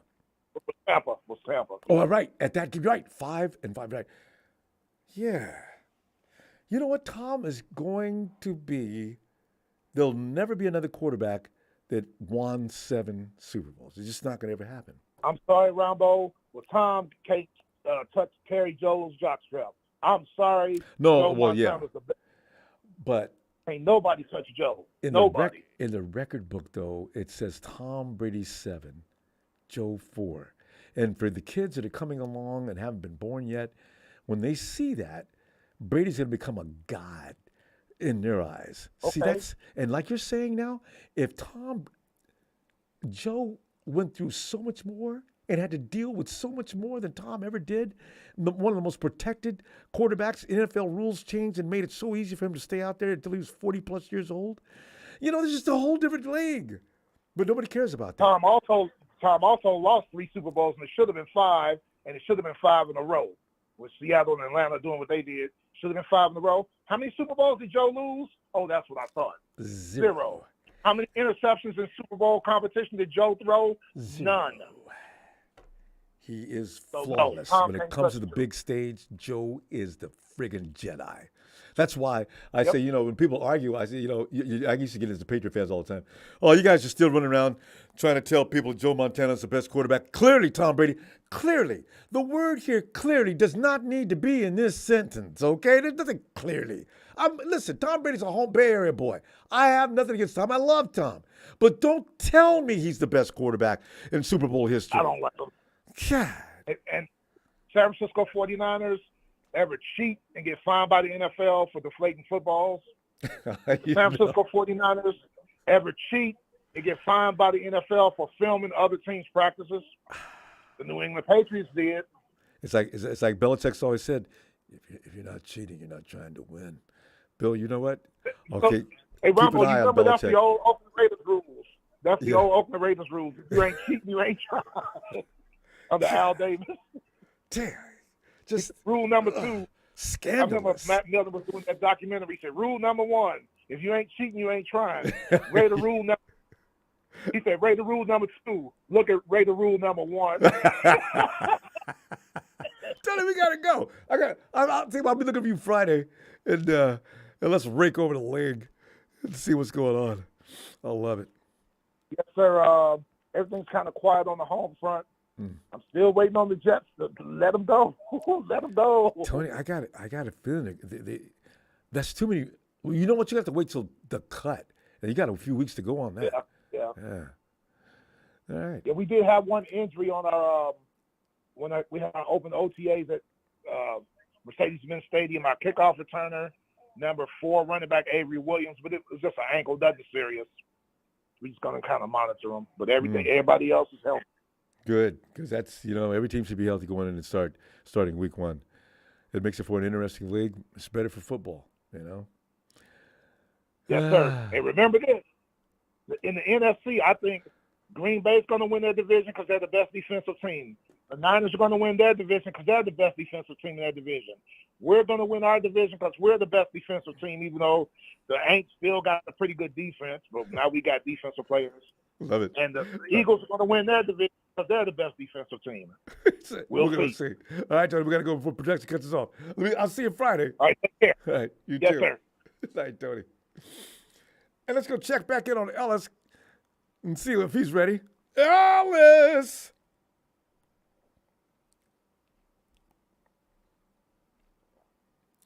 Yeah, this late, Ellis is probably, he would have told us he's going to be a minute or something. All right. Yo. Oh, there he is. All right, Ellis, you passed out on me. Or was it? No, I'm here. All right. Well, we're going over the minicamp, and not a lot happened in the minicamp. There was some reports about the activity, but it's not really to be taken too seriously. You got a lot of guys out there doing things that they wouldn't be doing with pads on, most likely. Or hopefully they do. because Danny Gray had a great day. Diameter got smoked, and that's something I don't expect to continue. The thing was, did you see that clip of Javon Hargrave or Javon Hargrave? Hey, you know what's gonna be fun, Ellis? Try to remember. No, I'm not Javon. Javon. Okay, Javon is sitting up over there. All right. No, I'm saying, big bro. I'm sorry, man. You know I ain't gonna mess with you, man. Javon, I will not make that mistake again. But you see that the size of that dude? I didn't know how big he was. I couldn't stop laughing. That clip that Lombardi put up, Javon made every one of them linemen. I thought he was standing next to a bunch of cornerbacks and defensive backs. Those were other linemen. Javon made them all look small. I said, I didn't know he was that big. My God, that boy's been eating some collard greens and hammocks and everything else with a lot of cornbread and more than his portion. Damn. Can't wait to see him get loose. And Deebo has admitted to his problem last year and ready to go. That's one of the best things I got coming out of camp. But what are you thinking? I mean, it's all very encouraging, I mean, we wouldn't have Javon if Javon would have, had his shit together. Kasuk said he's ready. He's getting ready. I'll believe it when I see it. We get a full season out of Javon, then so be it. I'll be so grateful. I just wonder what he looks like healthy. Yeah, because it seemed like we had bad luck with a lot of guys. I think Jimmy. Who is it? Nick Bosa, Jimmy. The only guys that we had that had that. Well, I'm saying the only players that we had that had serious injuries that came back, the next season and actually played. Oh, Nick. Or serious procedures. Everybody else took like 2 years. Like Trent Taylor, he kept having setbacks. He was getting infections. We never get to see him outside of his rookie season really ball out for us. Javon, he came in with the knee problem. Then he had the full cleanup, the real procedure, and then we didn't get to really see much of him. So hopefully, and then the same with Jared McKinnon. Yep. Jared McKinnon, now he's playing the way that he should be, for the Queefs. Yeah. Super Bowl. He got a ring. Yeah. God. Yeah. And he helped earn it too. He played great. Yeah. Yeah. He's doing his thing. So yeah. We got to say, but you know what? They should have redshirted Javon in his first year. You guys know his knee is bad. Don't play yourself. He's not going to stay healthy. You're only going to make it worse. Send him in for that procedure now. But the doctors didn't know what they were doing that first year, though. They tried to fix it and they couldn't. And then this doctor last year, rebuild the knee, guys. He's never going to be able to heal up. We're going to be draining fluid forever. And now. Kasuk said he's doing great. He's stacking workouts one after another. He's been in the facility all offseason long. He wants that fifth year to get picked up. I hope he gets it picked up. Yeah, man. I don't know. And even if he was to come in and play a full season, I don't see us, unless he wanted to stay, I don't see us, signing him to a contract. I think Javon will probably be gone after the season because there's no real way to tell. Yeah. Whether or not he can do that another season, it's like it's just a little the insecurity with such an injury, or especially with the knee. Or let him walk. I mean, we didn't pick up his fifth year, so he'll be gone. Well, see, somebody else will pick him up if he plays good enough. If he does a good job, though, LSU know they're not going to do that. The 49ers, you know how they do. Oh, no, we're going to get something for him. Let's go ahead and pick up that fifth-year option, and whoever picks him up, that's not going to be a devastating contract, and we can pick up a draft pick. We're not going to go any lower than second round. He got 9 sacks this year. You know, and I don't know. His pressures are off the chart, so we should be able to get something special for him. But we're not going to pay him a big deal. I bet you they do. We can pick up his 5th year right now. I mean, after this season. Well, you could midway through the season. Let's say he's just cooking on oil, right? You know what, Kevin? Else, you're right though. He could get hurt midway through the season, and now we're in deep trouble. I think you're right. He's between a rock and a hard place. Javon is playing for his future somewhere else. He's playing for a future contract. That's what I'm saying. So I want him to have a good year though. I don't want him to have a good year and leave. And the Hawks pick him up. Oh no! Yeah. Then and I mean that would be good. That would be good for him. It just wouldn't be good for us. But we don't always, we don't always end up on the best side of luck. You know what I mean? When it comes to things. You got me thinking. I got to sign him. If he, you know what? If he makes it to the end of the season, I'm signing him. If he played a full season, then you got it. But if he plays 10 or less games, he's gone. I don't give a shit what anyone's talking about. Yeah. We signed Javon. We got first and second round picks coming up. We got a gang of compensatory picks coming up this next draft. We can Javon. We can get 2 or 3 players that will quadruple or at least double his production if hypothetically there was any, unless he played a full 17-game season and was just unstoppable. Oh, Ellis, did you hear about what Tony said about that defensive lineman they got over with the Hawks right now? Javon would fill in nicely, and then, oh, man, I'd be sick. Ellis, you can get a second-round pick or third-round pick for me. You got to take it. We could use that pick to trade up in the draft. I know we don't need it. Yeah, well, that would be like a mid-season thing. So if he was playing real good, consistently, and somebody wanted to, get him because they were light in that position, then I mean, it would be worth it because he's going to want some money, and we're not going to be ready to. We're not going to be looking to try to do that. We got George Kittle, we got Eric Armstead, we got Fred Warner, we got Trent Williams, we got Kyle Juszczyk, we got Deebo Samuel, we got Brandon Ayuk. All these guys are going to be getting paid. I know. Those back-end contracts, those heavy back-end contract paydays are a coming. So we're not going to have nothing that we can really do with Javon Kinlaw on a big old, contract extension. I feel like when my dad used to tell me, listen, you know what, we got this coming up, this camp. You wanting to go there for the whole summer is probably not going to happen. But Dad, listen, you know what, all I got to do is I'm going to work for this, and this, and you extend my allowance to this, and this, and I can get on out of here. Well, like I just explained to you, I felt like you did my dad on me. You told me why we can't have Kinlaw. Man.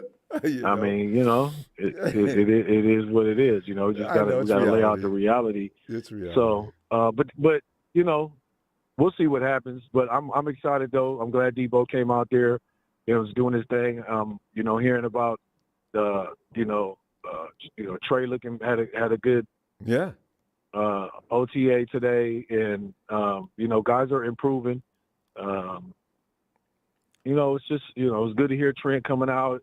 Yeah, Javon Hargrave, he's a monster. I mean, that's what we pay for, More than I realized. We got what we pay for, at least as of right now. And he's gonna come in, and I see him taking it up. I see him being at his best while being a 49er. So, we get to reap the benefits of that, on top of already what he was. I mean, that big and fast. It's a capital W. God. I can't wait. It's a capital W. Yes, it is. Man. So we already went over that else. We already said, 49ers, the team personnel-wise now has no business. It should be just like last year. Teams get to play in the 49ers, and next week they're still crippled. They can't play. They get beat. It should be worse this year. Teams ought to be on life support minutes after that game's over. Yeah, I mean, we signed a defensive lineman that an edge rusher, another edge rusher. I wonder what the hell's going on that we needed to sign another edge. I don't know if that was they want to get the best they can get over there at that edge. that's not named Ngakwe. Yeah. Or what's his name that plays for a different team every year? Well, what about Justin Houston? I saw that list. Wouldn't you sign about him? Justin Houston? Yes. I would. If we could sign him for a little over or right at the vet minimum, I think he would take it to come play for us. And he's going to get you 6 or 7 sacks no matter what. He's in good shape. And he Justin can play. Houston stays in good shape. You know what I mean? He'll get a job. I would have scooped him. I would have scooped him up. Shit, he might be a Seahawk or something. It's a game they play. What they do is they wait till the end when players are desperate, and they'll take what you offer. You offer something now, they're going to want to argue. But if you wait, you can get them for less. It's cold-blooded, but it's business. Yeah, I wouldn't sign Clowney. I would get Ngakwe over Clowney because Clowney's injury history is just atrocious, ridiculous. You know what I mean? So I wouldn't even want to take a risk. And he's gonna want, top dollar. You know what I mean? Out of whoever's left over in his position. So I would go to Ngakwe or Justin Houston if I'm being honest. Because they like playing, and you're playing for a championship. Because Clowney and D-Hop, they fool around here and be playing mid-season somewhere for, next to nothing. So. Yeah, man, that's kind of crazy that nobody, sounds like there's no bidding war for DeAndre right now. Because he's went out there talking money right out the gate. DeAndre, you're getting how much money from the Cardinals? Why are you reaching for so much more money? What are you? It's not like you're going to be poor. Well, I know that's the name of the game, and it's about the money. For the majority of guys, that's just what it is. But man, considering that he's made as much money as he did, and he's getting paid a fortune really this year, not and he much ain't even production playing over the past couple of years. Yeah. Well, that's what I'm saying. So he kind of, I don't know, man. I'm glad that there's been no talks. I kind of figured why that was why we wouldn't have gotten him because of stuff like that, and that would have been it could have been a bad seed planted by just having that energy on the team. We don't need that. We got guys who are looking to get paid and guys who just got paid, and we just don't need any additional egos or BS on the team. So and y'all got me over. You don't throw me the ball. Okay, DeAndre, we had an understanding upon signing. We're going to use you in the most effective way possible. That's not always going to include DeAndre Hopkins on every pass. I thought we got that clear. I could see him. He's a diva. Remember that coach had said to him, you're actually you're one of the best of the game. And what did he say? He didn't say thank you. I know. Okay, DeAndre, go on with your bad self. That ego's, that's got to be worked with. So maybe we're okay without him. Big Show's not going to accept that, but still. Right. So I don't know, man. We don't need any of those problems right now. We're trying to keep a close knit group. We're trying to keep these guys satisfied. We got Brandon Ayuk that's going to be needing to get paid. I think he's going to have. I think we'll find a way to try to resign Ayuk. Yeah, I think we will. Hopefully. Because the Giants are but waiting. Yep. Well, shit, the Giants and a few other teams you can guarantee. But the Giants would give you a lot because the Giants really need an Ayuk. Because that wide receiver room of theirs, that guy used to do well. I don't know what happened to him, but he's not around anymore. Ayuk would get paid from the Giants. Because I think they might be just a premier wide receiver like Ayuk away. Because they stepped it up last year. So. Yeah, we'll see what happens. But, I just, I'm looking forward to seeing, as the weeks progress, how much better, each room gets and stuff like that. So we're going to be good, man. We'll find out, Ellis. Football is on the way. Let me see Friday, Ellis. I'm glad you got in here before we missed you. We almost left. There he is. Yeah. All right, Ellis. Yeah, man. I was getting insurance settled out there. after sweating in that kitchen. You know what I mean? I was getting it cooking. Oh, no, that's fun stuff. I just hate cleaning. But cooking, well, I can cook all day. Just don't make me clean up. Yeah. Well, so we wash dishes, Ronbo, and Rudy licks the plate clean and just puts them back in the cabinet. So I've been make sure you don't go eat. Make nobody go eat at Rudy's house. There's shit all over those plates still. Yeah. Nah. Anyway. Hey, San Francisco Powerhouse. Hey, Jorge, Clay, change your name. Tell Chloe I said hi, too. All right. Ellis, all right, fam. All right, fam. See you Friday. Give my Appreciate best to it. Hit the like, subscribe, man. Yes, Steve. Give my best to that squad, too. Oh, man. I should have had him. I appreciate it, fam. All right. Yeah. See you Friday, fam. Oh, now see, I knew when I said it, I said the wrong thing. As Big Show says, why do fans always bring up the ego argument to shoo away talent? When has it ever been the case where ego's been an issue? Never! He put a lot of R's on there. Ayuk and Deebo love D-Hop. Deebo worked out. No, you know what? So I think you're probably right. D-Hop probably come in and get along fine. I just worry with a guy with his skill set that he's okay with just 3 or 4 chances a game, Because Brandon blocks and works like a dog, and he may get 5 or 6 attempts a game. He's a third guy in the post. So where do you put him? Is he your number 1 option now? Is he your number 2 option? Where do you put DeAndre Hopkins, one of the best in the game, probably Hall of Famer, right?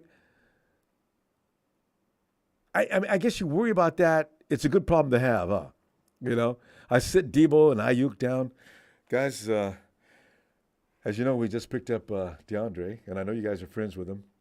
So we're trying to figure out the best way to facilitate our game with him and also make sure that he's satisfied helping us win this title. I just want to bring that to your table so you guys can go ahead and give me your feelings on that. And of course, D-Hop, and D-Hop's not in this car. He's not there yet. So Kyle's going to talk to just his guys because he's had them for years. And I can just see how he, it ain't going to make me no difference. All I'm interested in coaching is winning. Deebo, Coach, you know me, man. I know D-Hop, man. We've been working out together. We'll be fine. It's all good. So, I'm pretty sure you're right. I don't think there's going to be because these are grown men we're talking about. There's not going to be crying and arguing. I just imagine somewhere by week 9 or week 10, Hopkins is only got a 1-year contract, but he wants a multi-year contract, right? So let's say we're in week 9 or week 10, and D-Hop's around 800, 900 yards, which is really kind of small for him. And he hasn't had that many opportunities.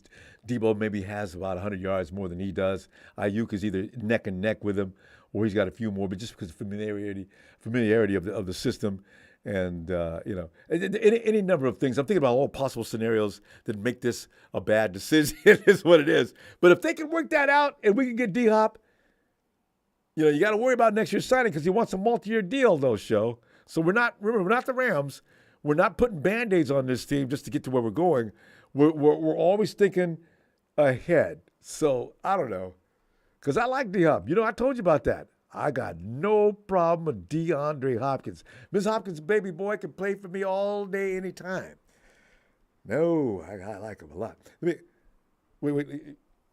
Show's got something else up here. So thanks for that contribution, fam. He said, like I said, you can never have enough talent on the field. D-Hop wouldn't be a 1, 2, 3. He'd be another option for D's to worry about. And I agree. I really do. In fact, other teams would really start sweating bullets if we picked up D-Hop. All that talk. Well, Rudy, here's the thing about Rudy and his Ram talk. Rudy knows better. He just does that to antagonize. Rudy, you know that you're living in a dumpster fire and you're sitting there with nothing but a spray bottle trying to keep the flames off of you. I know you know that. And I know you're having fun pissing me off. That's why I'm not doing it anymore. Okay, you can get your fun somewhere else. You ain't getting it on me. I'm through being mad at you. You know your team's not worth a damn. You won your little trophy 2 years ago. You'll hug and squeeze that. You probably have a duplicate at home. And you probably sleep with that like a teddy bear. You pull the wife over, move her out of the way, and pull the blanket over your little trophy, and your teddy bear sitting right next to it. I'm right, ain't I? Well, you need to cherish that trophy, because at the pace you're going, as you made a big joke about the 49ers having 30 years to win another trophy, you were only 7 years behind us. It took you 22 years. How you've got the unmitigated audacity to talk about how long it took us to get a trophy, and it took you over 2 decades, is amazing. You've got no shame. And also you get, okay, here, see, I'm getting mad. Okay. Fam, thanks for the contributions tonight, and I'll see you Friday. Let's see what develops in Ninerville, all right? Hit that like, please. Subscribe before you take off. We have fun like this all the time.